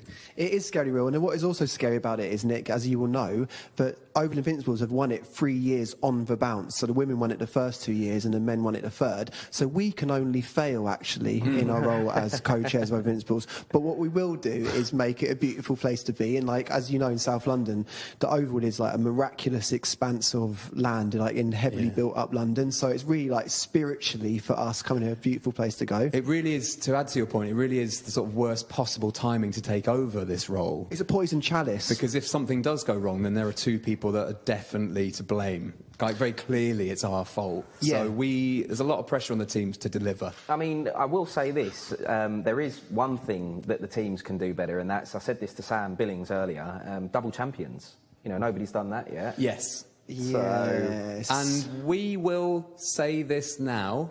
Go on. If we aren't double champions... Don't say whatever you're going to say, don't say it. Then we will have to have some serious conversations with Tom Moody. OK, that is a very bold thing to say. Do you know what's making me think is when Brian Clough took over at Leeds, he said Don Revie had won it, and Brian Clough said, I can only win it again, but I'm going to win it better. Right. Brian Clough was sacked after about 40 days. Right, OK. So that might be, again, a poison chalice, but we'll wait and see, won't we? So we are pledging now that we will win it better. Okay. Jimmy, how does this make you feel? You know, you got a stand named after you at Old Trafford. You know, hearing these two banging on about the Oval Invincibles. Yeah, well, I am actually the least involved in the 100 out of all 5 of our members, including our producer, Sharky. I'm not really affiliated with any team. I support Manchester Originals, being from Manchester. But seeing, like, Greg and Felix now actually... I'd love to be in a board meeting to see what you actually do and what you actually give to that. So would I. That environment. But everyone's so heavily involved in it. And to be honest, I love the fact that after 6 years of doing our podcast, that these guys are so in love with the game and want to make a difference and want to be involved in it. So I'm just happy to sit back and watch them. Yeah. But that is true. I mean, we are also joking around because us doing this job is sort of funny, but we do love cricket so much. It's our #1 love in the world, including our partners, and it's so interesting to be on the inside and look at. Our first meeting we had was about player welfare and about kit and kit sizes and team buses that need to be booked and training facilities that need to be booked in Beckenham and wherever else. It was so interesting to be in that side of it. And actually, if we can have a fun run-up to this new season, our role, we think, is to really try and bring as many people into the game as possible and just say, do you know what? A night out or an afternoon at the Oval is just a great thing to do. If you don't know anything about cricket, if you've sort of got a passing interest, if your kid's sort of like sporty-ish or maybe want to get into a sport, then come down to the 100 and watch a game, because you'll be surrounded by people who just want to have a nice time. Yeah. And in front of you will be some of the most talented cricketers on the planet. That's a really cool thing. Yeah. So that's why we genuinely love being involved, as well as the free lunches. Yeah, the free lunches are good. I popped up to see you last year in the chairman's box. I look forward to coming to see you again this year. You're welcome any time, Nick. You're fishing, but you're welcome. Yeah. You're on to me. Right, Tailenders, thank you very much. Thank you for swinging by to see us. But right now, let's hear from our sponsors, Sage. Doing my accounts is a bit like a time sponge. It's really time consuming. Anything that can help me and make my life easier, give me 5 minutes more to spend with my daughter, or get to the pub earlier on a Friday night, I will honestly take it on. Sage's tools help small business owners like Kaylee have more time for those precious little moments. Sage, helping business flow. Wow, what a night so far. We are gearing up to the 4th edition of the 100 2024. And it's fair to say we were treated to some absolutely spectacular moments in the men's competition last year. So let's get to the best bits of them before the men's draft.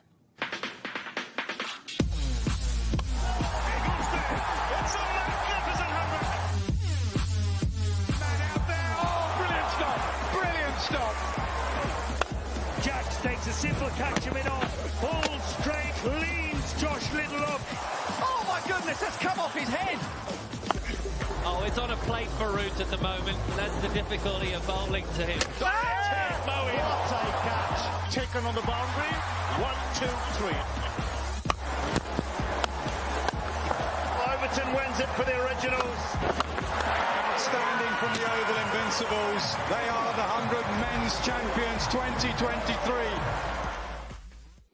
Yeah, I've hot-footed it back to the studio here next to Ebony Rainford-Brent. It was nice to have a chat with the tail enders. What great guys they are. They're all right, aren't they? Yeah. You look settled in. You should join. I don't think they'd have me, unfortunately, but I would love to hang out with them a little bit more, that's for sure. Well, listen, we've seen the women's draft now, and we're looking ahead to the men's competition. You excited about this? We saw Oval Invincibles lifting the trophy there on the VT.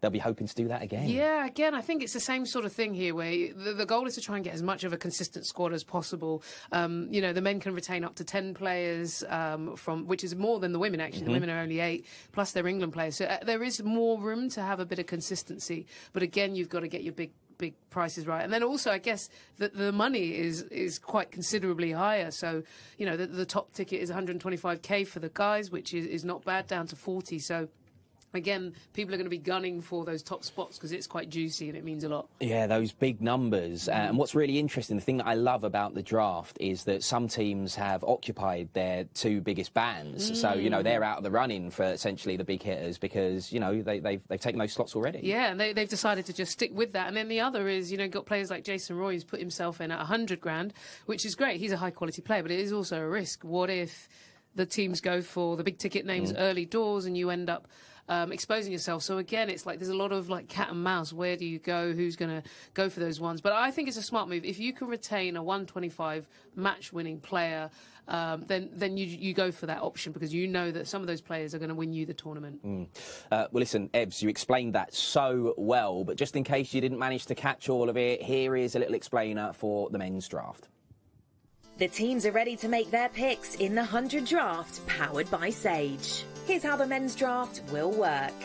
The selection process has already started, with teams able to retain up to 10 players from their 2023 squads, plus an England centrally contracted player, which were announced on the 100 deadline day.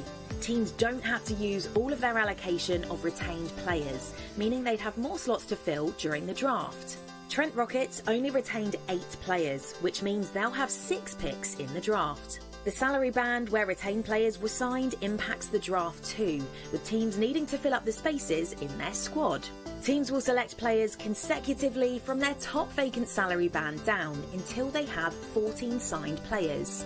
The draft order will be the reverse of the 2023 standings, which means Northern Superchargers will pick first, while Oval Invincibles will go last.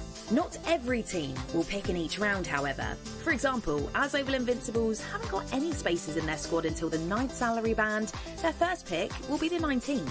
Each team will get 1 right to match card to use during the draft on any player from their 2023 squad that hasn't been retained, which will keep that player at that team for 2024.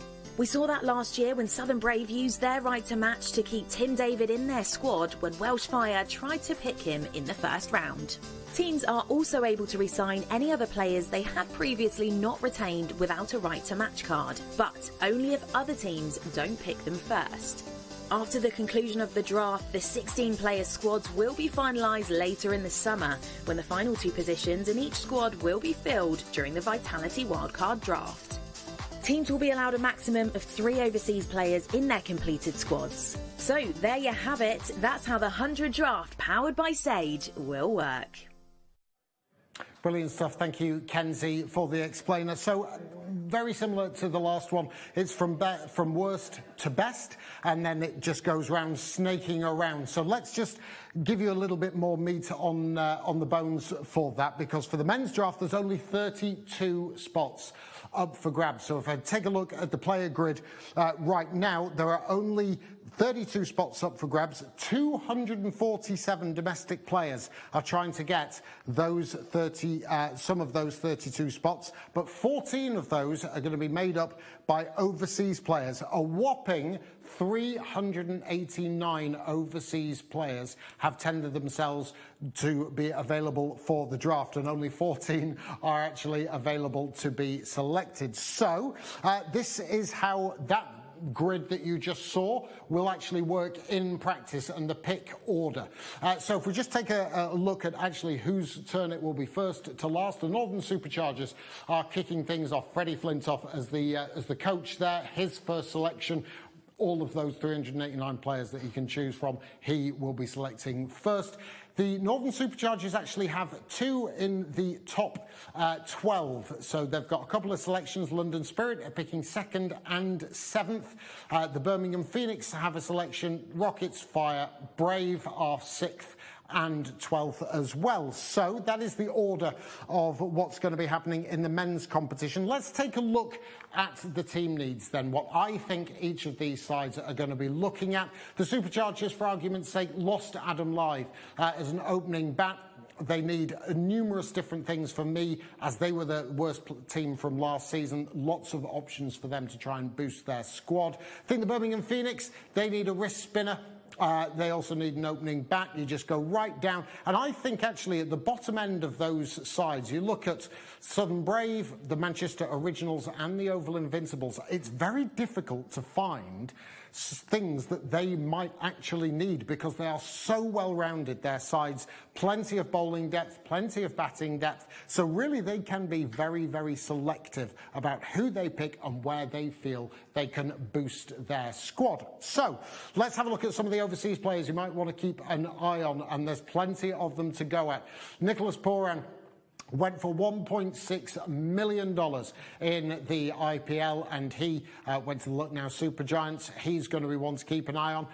The top 3 are in the £125,000 bracket, so that once that's gone, they are gone as well. David Warner, that player that he's a pantomime villain, isn't he? But the quality of the player is unquestioned. He will be on a lot of teams' radars, as will Tim David at £100,000. He can change the game in the middle order. Rachin Ravindra, who had such a brilliant World Cup for New Zealand, he's around £75,000. And if you just head down to the bottom, Jake Fraser McGurk, he's just made his debut for Australia. He bashes it. He is a bargain at £40,000. So well worth keeping an eye on some of those. As for the domestic players that you can keep an eye on, well, Jason Roy was he's been let go at the Oval Invincibles. He's got a reserve of £100,000. So if he doesn't go in those brackets, he is not going to get a side for this year. Darren Milan was let go by the Trent Rockets. One I like is Marchant de Lange. Now, he's at £40,000. If you need an experienced pace bowler, had a huge success at the Trent Rockets, he will be an interesting selection as well. But right down the order, Banton, Evans, TKC, Dan Mousley, Jordan Thompson, and 2 young under-19, well, former under-19 and James Rue. Brilliant championship season for Somerset last year. Keep an eye if he gets selected. And Taz Ali, the young Warwickshire leg spinner. OK, so that's who we're going to be looking out for. Let's head to Nick Kenzie, who's with the Oval Invincibles captain Sam Billings.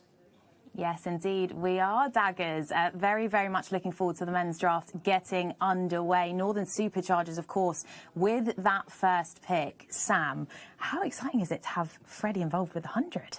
Incredible. Growing up, watching him, the personality, he is infectious in any group he is in. So to see him obviously back involved in cricket is an asset to everyone, not only the competition, but the Superchargers boys are very, very lucky to have him. Yeah, and the thing is, you know, he's a figure he's known beyond cricket. You know, he's gone into telly and Top Gear and all the different things that he's done. The 100 has not struggled to attract new fans, but it can't help having someone like Freddie involved. Absolutely. You're spot on. In terms of all the work he's done away from cricket, shows kind of the calibre of the bloke. So to have him back in his old kind of stomping ground and, you know, being an influential character in a dressing room. That's what he kind of made his name for. So, like I said, it's a great asset to the whole competition, not only up north. And actually, for him being a Lancastrian over at Headingley, that'd be quite funny to see him over there as well.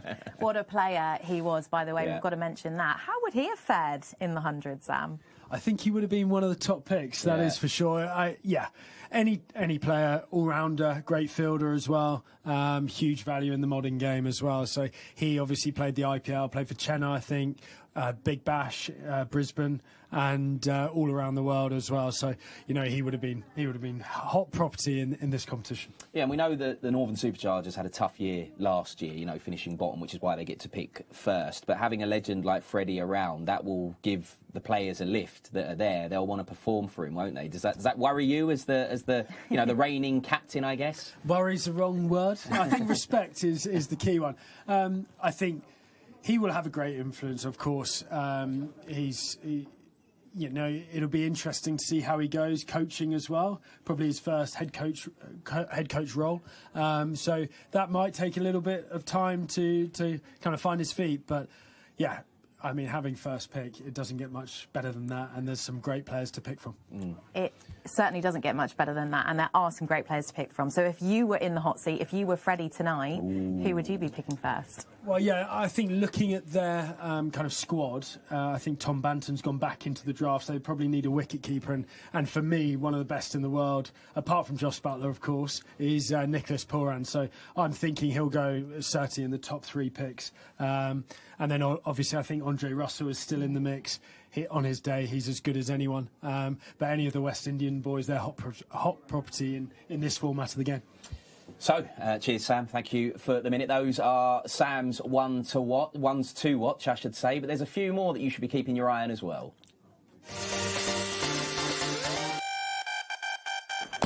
Going away, and that'll be the first boundary. Lovely shot. Excellent use of the feet.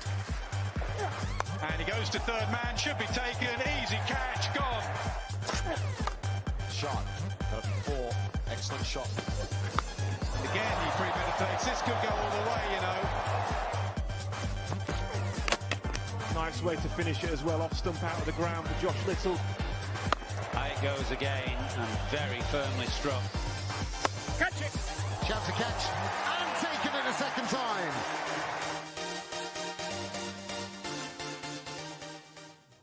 Oh, we are ready. Yes, the women's squads are locked in, and now it's time for the men. Yes, indeed. The men's 100 draft is about to get underway, so Daggers, over to you.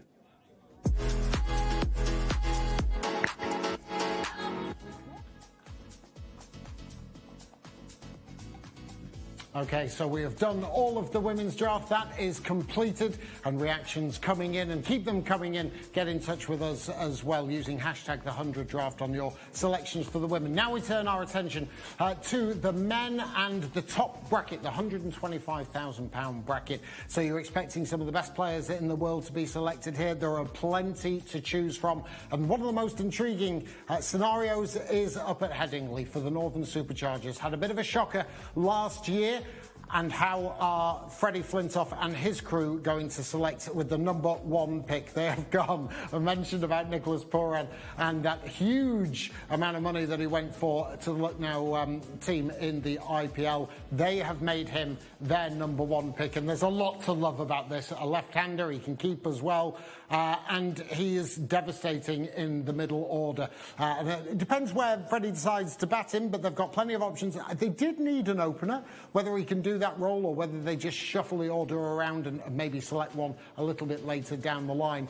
But a big pick, 125,000, #1 pick in the men's draft this year is the West Indies international Nicholas Pooran. Let's move on. The London Spirit, which way will they go? They've gone West Indies as well. Andre Russell, what's there to say about this guy? I mean, again, with the bat, with the ball, he is a game changer. He's a great character. I think he's really going to enjoy playing at Lord's as well in front of those huge crowds that they get down there.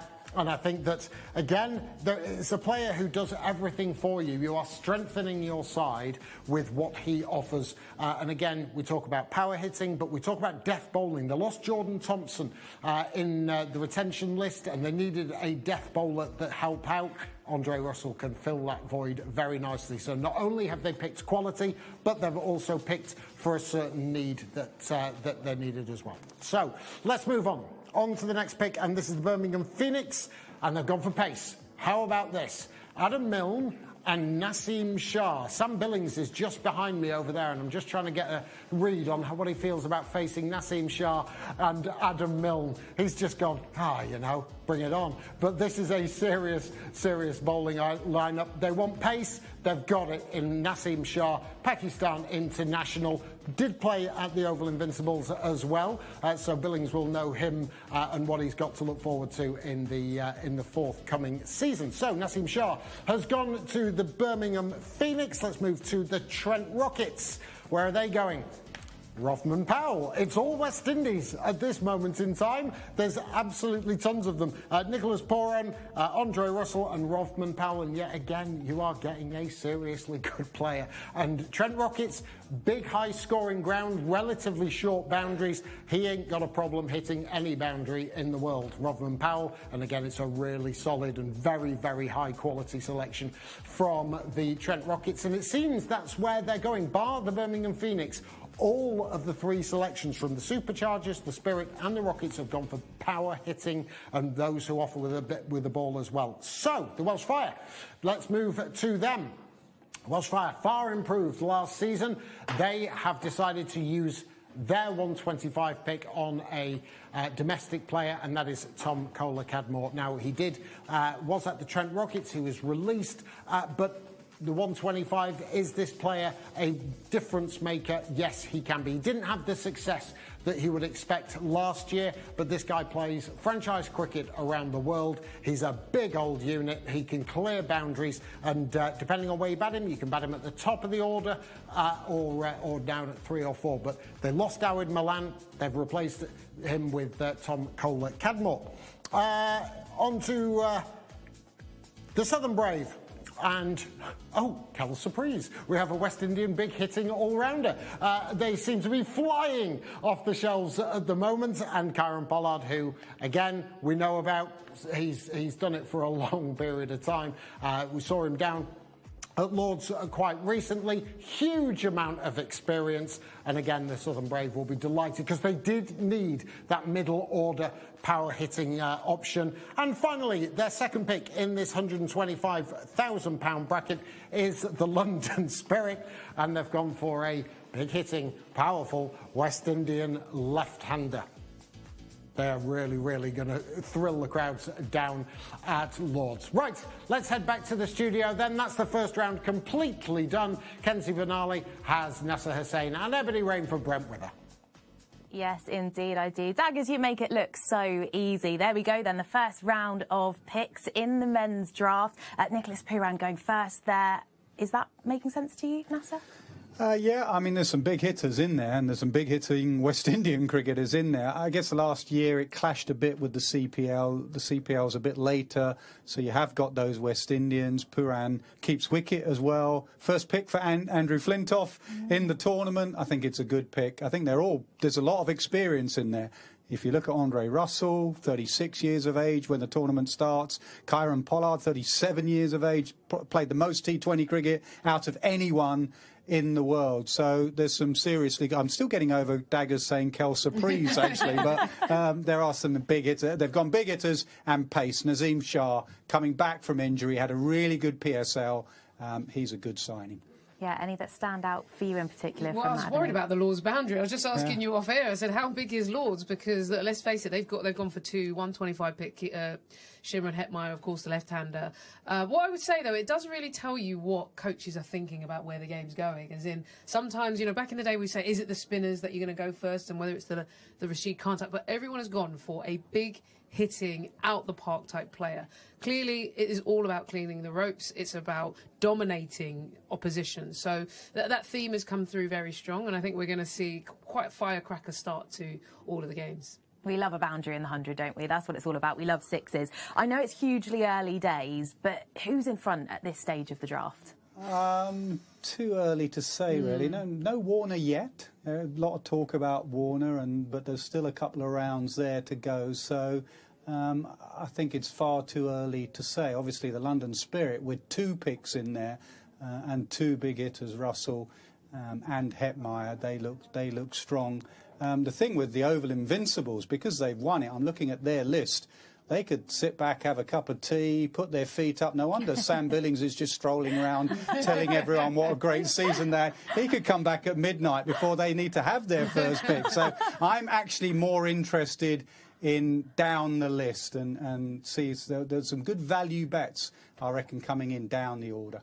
Well, Nasser, you mentioned there that Sam's just enjoying his evening, having a nice night and relaxing, and he's actually doing just that as we speak. He's with Nick and Emily in the lounge. Yeah, that's right. Well, let's find out actually from Sam. Is that as Nasser saying it how it is? You know, have you got your feet up? Are you resting? Chilling. Yeah, I actually didn't hear that, did I? So no, a bit of time to kill, but pretty relaxed. We've got everything under control at the Oval, I hope. So, yeah, looking forward to it kicking off. Yeah, is it interesting kind of seeing the other team scrap it out? Because, you know, you did your work in the retention, I guess. So, you know, you're not picking till later. Yeah, absolutely. We're really happy with the squad, obviously, we had last year. Got the core side pretty much together. But looking at some of those names, no surprise that Nicholas Pooran went as pick number 1. For me, one of the best players in the world. And yeah, just shows his quality in all conditions. So he'll be a bit of a problem to come up with tactics against. But yeah, the West Indies, no surprise that they're proving popular. All those lads, such good players in this format. Yeah, another good player in this format has headed to Welsh Fire. Is going to be playing with you, Emily. Tom Kohler-Cadmore. You happy with that? Yeah, I think he's a great addition. I think he's a hard-hitting batter at the top of the order, and short boundaries at Sophia Gardens, isn't there? So hopefully he can hit a few into the river. But no, I think he's going to be a great signing, a great addition, and builds on what's already a very good squad. Yeah, and Sam, you know, what kind of players are you looking to add later on? Can't give too much away, can I? Probably watching in the other room. I think we'll go for some batting, bolster that batting. We're really lucky with, obviously, the Curran brothers.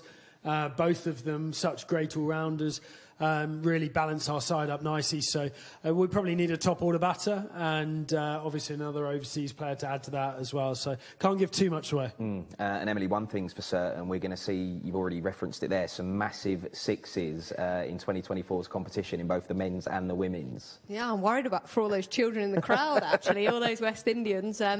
But look, it's great to see those big names, and there's going to be some fireworks, and yeah, I wouldn't want to be a bowler, I don't think. Yeah, that's for sure. Right, thank you for the time being, guys. As I say, there's going to be some huge sixes in the competition. We mentioned a few players, Andre Russell, one of those, Pooran as well, I'm sure. But let's have a look at some of the big sixes that have happened throughout the 100.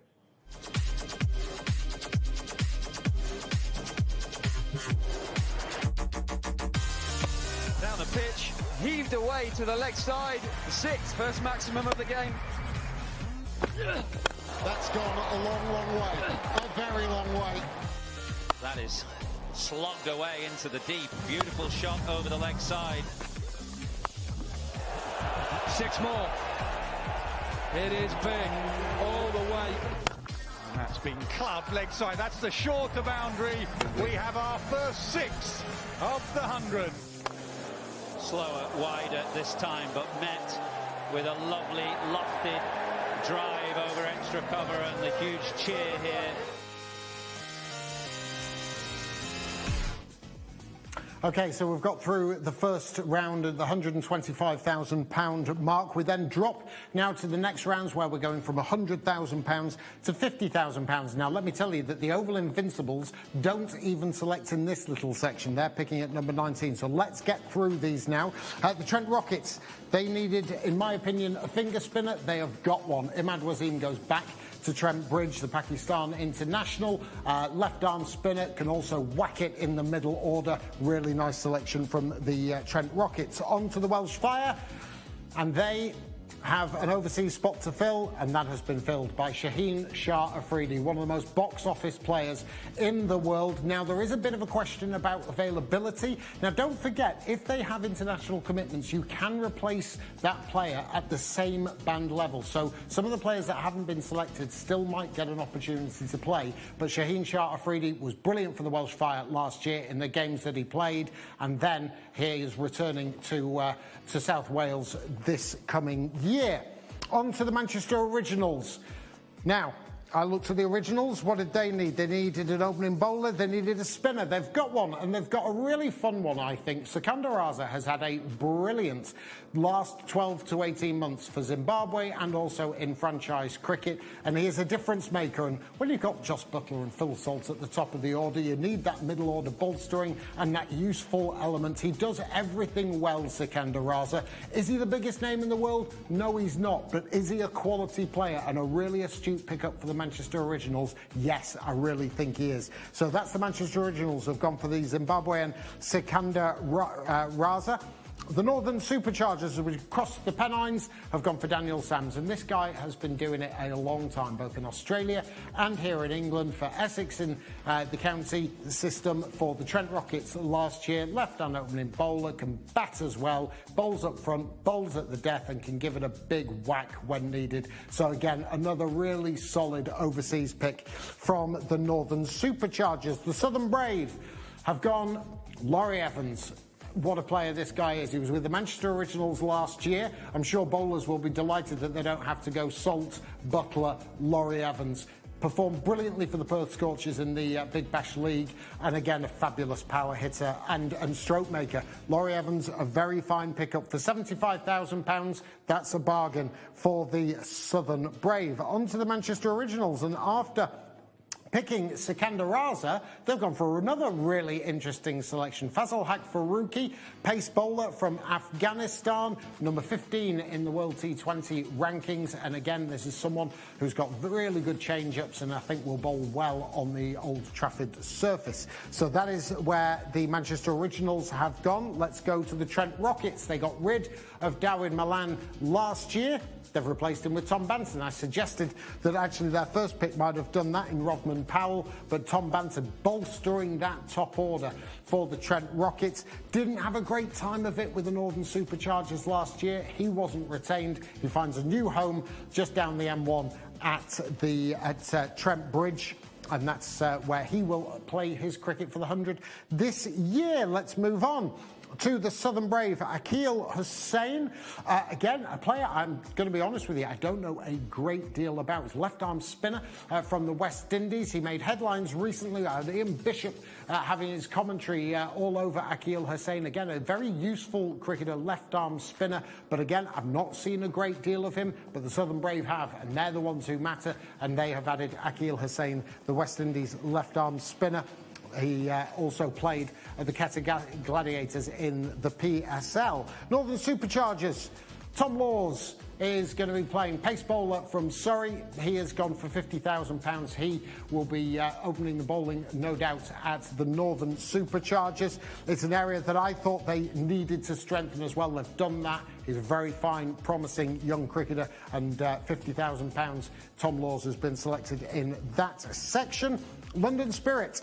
Now, one of the things I said that they needed was a death bowler. They've got one in Richard Gleeson. Yeah, he's been round the houses. He only recently made his England T20 debut, if you remember, against India. I think it was a couple of years ago. But Rich Gleeson, you know what you're getting with Rich Gleeson, opening bowler, fierce competitor. Really like this selection from London Spirit. And finally, in this section, the Birmingham Phoenix have gone to Sean Abbott, the overseas player. Again, you get everything with him. Batting, bowling, quickest 100 in Vitality Blast. Watched that at the Oval last year. Fabulous pickup for the Birmingham Phoenix. They've got some pace, have the Birmingham Phoenix. And finally, I did mention the Oval Invincibles. Dawid Malan has ended up there, so he'll enjoy batting down there. So he's moved from the Trent Rockets and he's gone down with Sam Billings at the Oval Invincibles. And finally, the London Spirit have gone with Ollie Pope. That is where he will end up. How much he'll play, we'll have to wait and see. For a busy summer for him, no doubt. But Ollie Pope is going to Lords. Right, that's the next section done. Plenty more to go. Let's head back to the studio as Charlotte Edwards is with Kenzie Benali. Daggers, yes, and I imagine feeling remarkably more relaxed than you were a few hours ago, Charlotte. Are you happy with the way the draft went? Yeah, really happy. I think, we came here with a plan and, we're pretty much going back with what we wanted and, really delighted. How pleased are you to see Smitty back at the Utilita Bowl? Yeah, really happy. Obviously it was always part of our plan was to retain her, and I think Danny White will probably be more happier. They like walking out to bat at the Utilita Bowl, and they've been so prolific for us at the top of the order. So, it was a bit of a no-brainer to obviously bring Smitty back and, really, really chuffed. Yeah, that is a pretty scary opening partnership, actually. Looking at other teams then, how would you assess their picks and who are the teams to potentially watch? I think, you've got to look at every team because they've all got match winners in them. And I think the calibre of overseas this year with many of the Australians in there makes every team look really strong. So, I think with this short tournament it is and 100 balls, there's so many match winners in all the teams. You've said that you're pleased with the way the draft's gone. I'm certainly not surprised. But how do you prepare for a night like this? We were speaking off camera that there are so many eventualities that can happen with the right to match cards. You need to be so reactive. So how do you even go about preparing? I guess the preparation starts, obviously when you're with your retain list. So you've got an idea of the skeleton of your team that you want to put together. And then I guess some late nights in India over the last month. I've been sitting there kind of putting my plan together and talking to our analyst and obviously talking to the team down at the Utilita Bowl. And you obviously know the type of people you want, the type of play you want, and that's all comes into the mix. But on the day, things move quickly. 100 seconds goes very, very quickly when you're trying to sort of get those thoughts together. But it was relatively easy for us today. Last year wasn't as easy because I was in Mumbai on a call and I kept thinking the call was failing at times. But it was all good. Yeah, it's nice to actually be here amongst the action, I can imagine, and feel the buzz of the place. Now, we spoke to Sam Billings about this earlier, but does it feel different or perhaps make a difference for you being a title-winning team? Is the pressure on a bit more? I think the pressure's been on us every year, if I'm honest. Making 2 finals and obviously being runners-up and then to do it third time lucky. I feel pressure every time I go into any draft or auction because, you want to win. That's part of our jobs is obviously to create a team that can win the competition. So, last year's irrelevant, really. It's about now getting this group of players to perform the way we want to and enjoying the tournament because it is such a great tournament. We were just talking earlier, weren't they? August is the best time of year down in Southampton where the sun's out most of the time.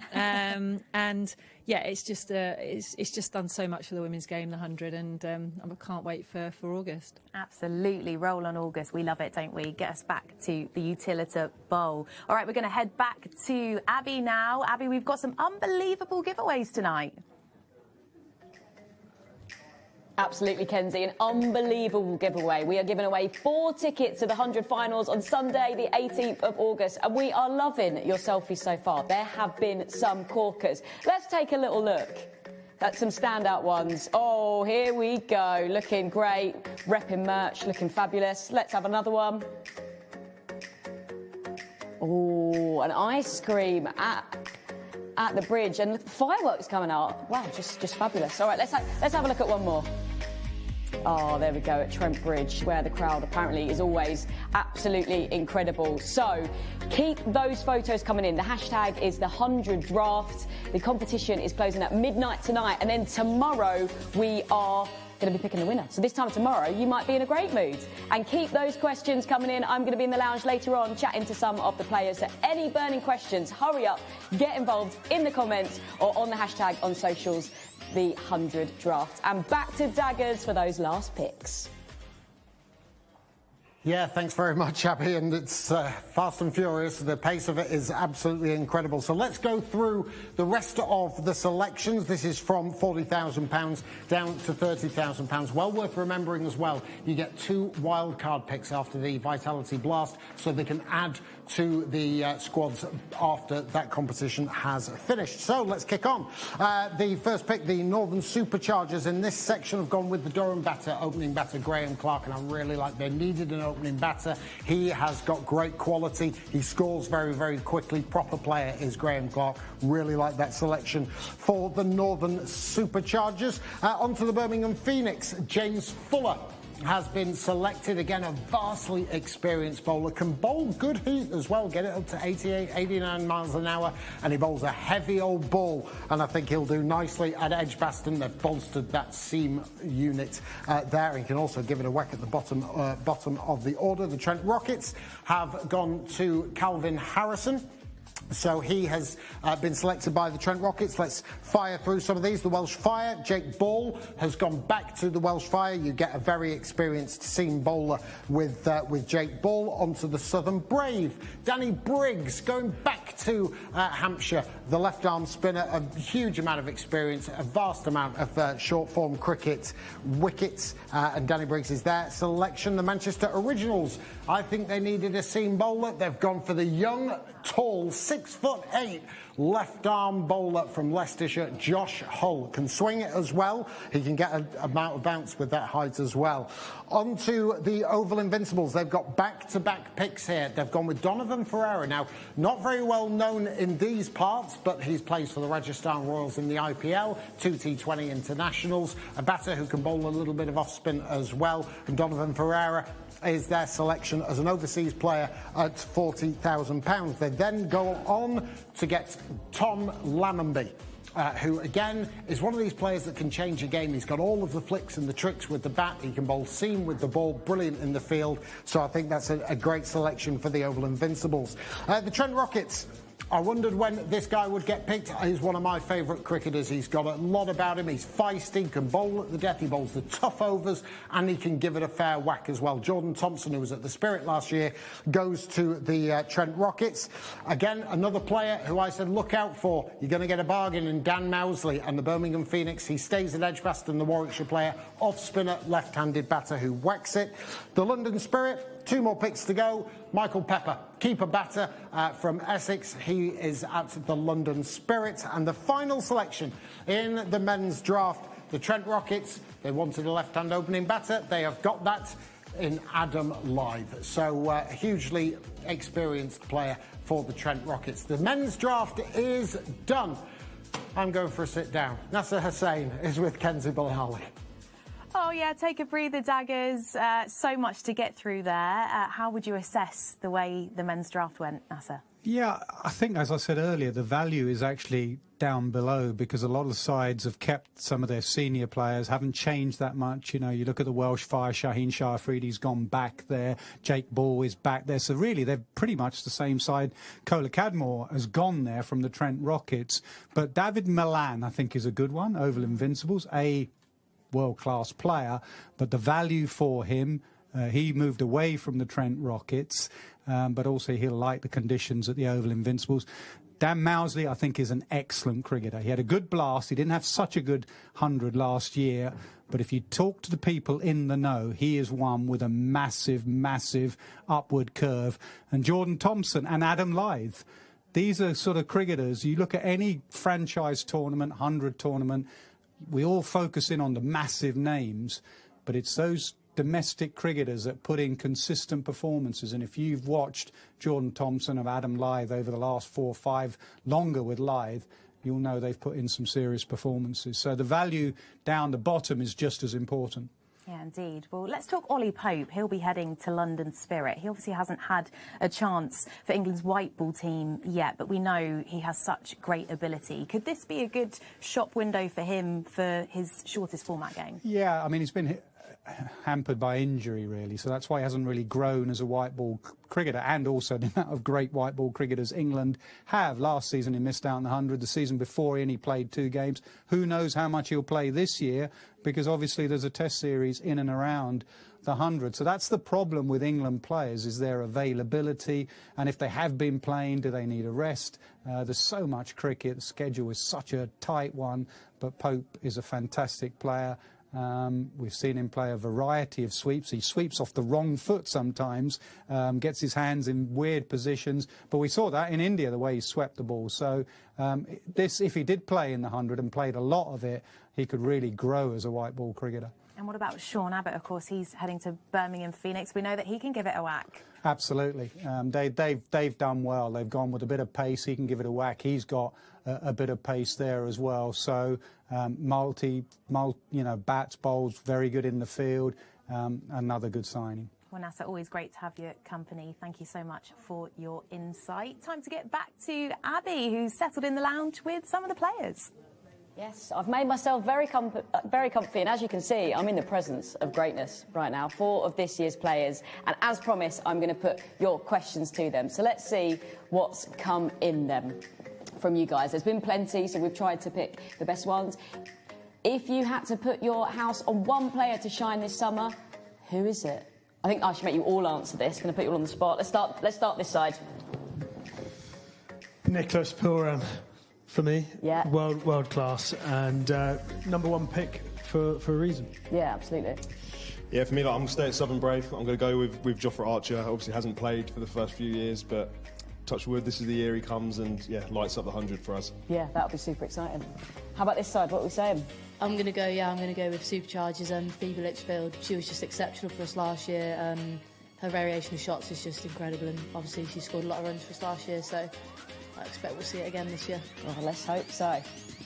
And obviously going to go Welsh try as well, Shabnam Ismail. She's bowled over 80 mile an hour, so she's bowling rockets at the moment. I'm sure she's going to take some poles for us this summer. Yeah, absolutely. All incredible picks. All right, let's look at the next question then. How many wicket keepers is too many wicket keepers? That's a good one. Sam, what do you reckon? 11. You should just have 11, shouldn't you? Yeah, I mean, obviously only one can get the job, but generally speaking, wicket-keepers are up there as the better fielders. So, yeah, good batters, good wicket-keepers, and obviously in the field as well. So, probably 3 is probably about the max. We're quite loud as well and annoying, so... Universally known as the worst blokes in the changing room. Oh, big chat, I see. Okay. All right, let's get another question, because I know there's been absolutely loads, and I did promise I'd get through as many as possible. What is your dream 5-a-side, the 100 team, a mix of men and women? This is a big question. Who wants to start? Are we talking about football? Well, we've got 4 here, actually. I'll take how are your football skills? Anyone do a bit? Bilbo rates himself next door. Oh, really? Okay. Very high. I'm loving this. All giving each other grief. Are you sure? Okay, well, as soon as we finish filming, I need to see this. 5-a-side cricket team, I'm guessing. Yes. So, I'm going to go Joss Butler for me. Why don't we pick one each? Yes, like it. Well. All right. I'll go Joss Butler for #1. Or I'll take Brookie, Harry Brook. I'm going to go Alice Capsey. I love seeing her at the Oval. We need some bowling. Yeah. yeah, that's a good point, yeah. I'm going to go Ash Gardner, all-rounder, bit of off-spin. Nice. We need a seamer, don't we? Grace Ballinger. Didn't want to say it myself. I'm going to go Lauren Bell. All right, let's get to one more question then. Who's going to be the lucky person? Can you get the shard lit up in pink and green for the whole of the 100? I mean, we did it earlier. I mean, last night, and it looked beautiful. I mean, what other landmarks would we like to see lit up? I'm thinking maybe like the London Eye or something. What else? Or maybe like almost like a projection on the side of like a museum or the Tate or something. That'd be quite cool. I like the London theme, by the way. Yeah, sorry. I like the London theme. We'll stick with London, right, shall we? Yeah, exactly. South London especially. Yeah. Thank you so much for joining me. Thank you so much to you guys for your questions. And now let's take a look at something that I am very passionate about, that is always such a moment at the 100, and that is live music.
box office cricket is guaranteed at the 100. But it's more than that. The 100 is such a spectacle. It's for everybody. There's so much to see. There's the DJs, the team DJs, providing the music on match days and live music, as you just saw there. And some of the names that we've got on at the 100 this year, I would kill to go and see them at a festival. And also, the partnership with BBC Music Introducing continues. So there's going to be great emerging artists up on that stage as well. You know, headliners of the future. You get to say that you saw them first. And at the cricket as well. It is going to be a fantastic summer, that is for sure. I am getting so excited. But for now, I'm going to hand back to Kenzie in the studio, who has got some very special guests with her.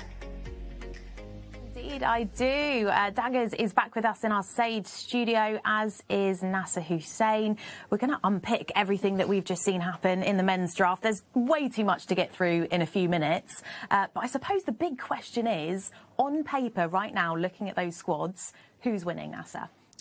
Good question. Well, Southern bias. Southern sides have done very well with it. Obviously, Trent Rockets won it a couple of years ago, but I like the Oval Invincibles. They've not changed too much. My gut feel looking at it is that, like the first year we did the draft, and you left Sky where it was held, thinking the Southern Brave, that looks a very strong side with their bowling attack. They look like they're going to win it, and they did.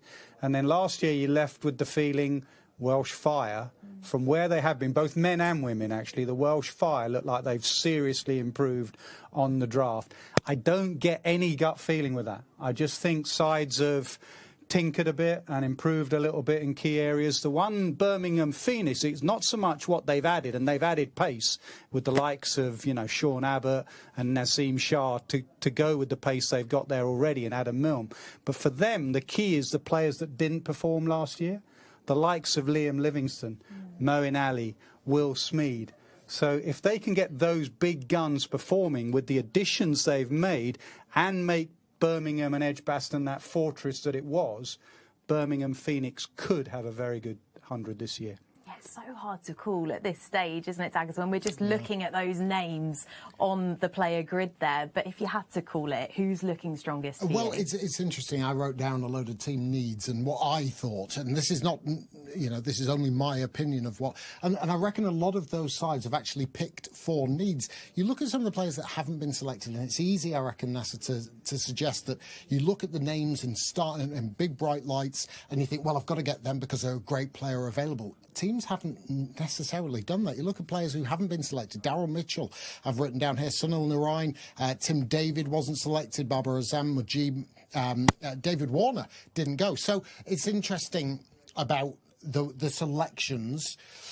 One of the things about the Pakistan players and David Warner and as well, availability is something that sides look at a lot of, and whether they're going to be available for the entirety of the season, and that might have had a leaning towards some of them. But I look at the team needs. A lot of those teams have selected players that they desperately needed. A good example is London Spirit. The first thing that I had on my list, middle order batters. Well, their first two selections are Shimron Hetmeyer and Andre Russell. They've covered that base.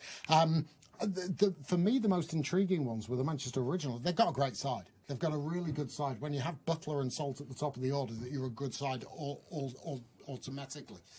But I think Sikandar Raza and Fazal Haq Faruqi are names that are not necessarily on the top of anyone's list, but I reckon they've looked at it. What will fit us well at Old Trafford? What do we need to try and overcome the Oval Invincibles like they did last year in the final? And I think it's an interesting selection. Yeah, and also who you need as a replacement. You know, Jason Roy moving away from the Oval Invincibles, not retained either because of form or he's going to be off in America playing in that league. Who are we going to replace? We don't want to. We're the champions. We don't want to take any risks.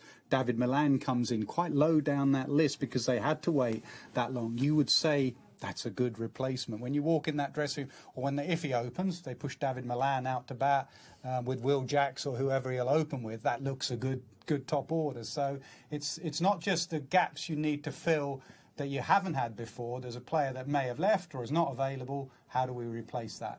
Yeah, it is so exciting. We've really enjoyed both the men and women's draft. It's been fantastic. And I think it's fair to say that the 100 2024 is in very safe hands. And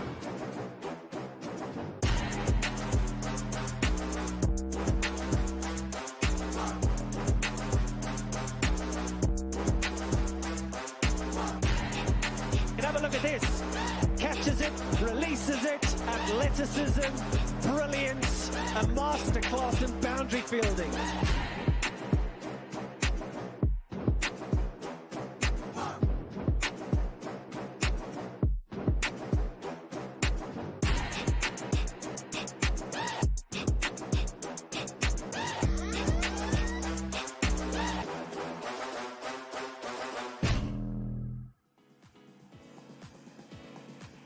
Yeah, and that is what it is all about. That's what tonight has been all about. I'm so looking forward to 2024, and all of us have gathered now behind Abby's decks. Yeah! I can maybe teach you guys a thing or two before the summer. I really want to... No, you know what? We haven't got enough time, unfortunately. But, maybe next time. I reckon Daggers could do a bit on the decks, The 70s disco, I'm absolutely If I hear one more request for 70s disco, I'm gonna hit the roof. It's been so fun, hasn't it? We knew it was going to be an unbelievable night. We should thank Sage really for their hospitality. Absolutely. What a setting! I mean, we've literally taken over their place of work and turned it into the 100 studios. Essentially, it's been pretty amazing. Yeah, it has been. So many amazing picks. Yeah, I mean, amazing. it's the draft. I love the draft, as you know, and it's fast and it's furious and it's so interesting. And all of this is a prelude to what we're going to get in the summer. We're going to get great entertainment. We're going to get great music. Abby's going to be spinning some 70s disco. It's going to be the whole aspect of this is just a prelude to what we're going to see in August in the 100 at these great grounds, these great venues, and they're going to be packing them in 10 to the dozen in all of those. And we've got some world-class talent both in the men's and the women's competitions as well. So can't wait for it. Like you say, it's going to be beautiful chaos this summer. The 100 always is such a spectacle. The tickets are already selling fast, so hurry up and get yours. And priority ticket access is up right now on the100.com. Hopefully, we'll see you at a match soon. Yes, indeed. Make sure you join us on the 23rd of July when everything kicks off. We're going to be there, and we hope you are too. Thanks for your company, and we'll see you this summer. Take care. Bye.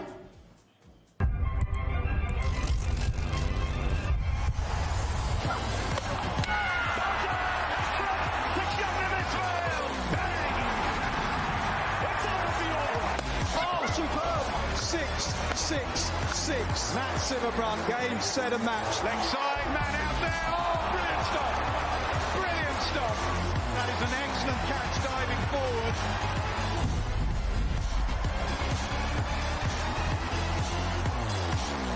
That is so sharp from Eccleston. What a catch. The first woman to hit a ton in the 100.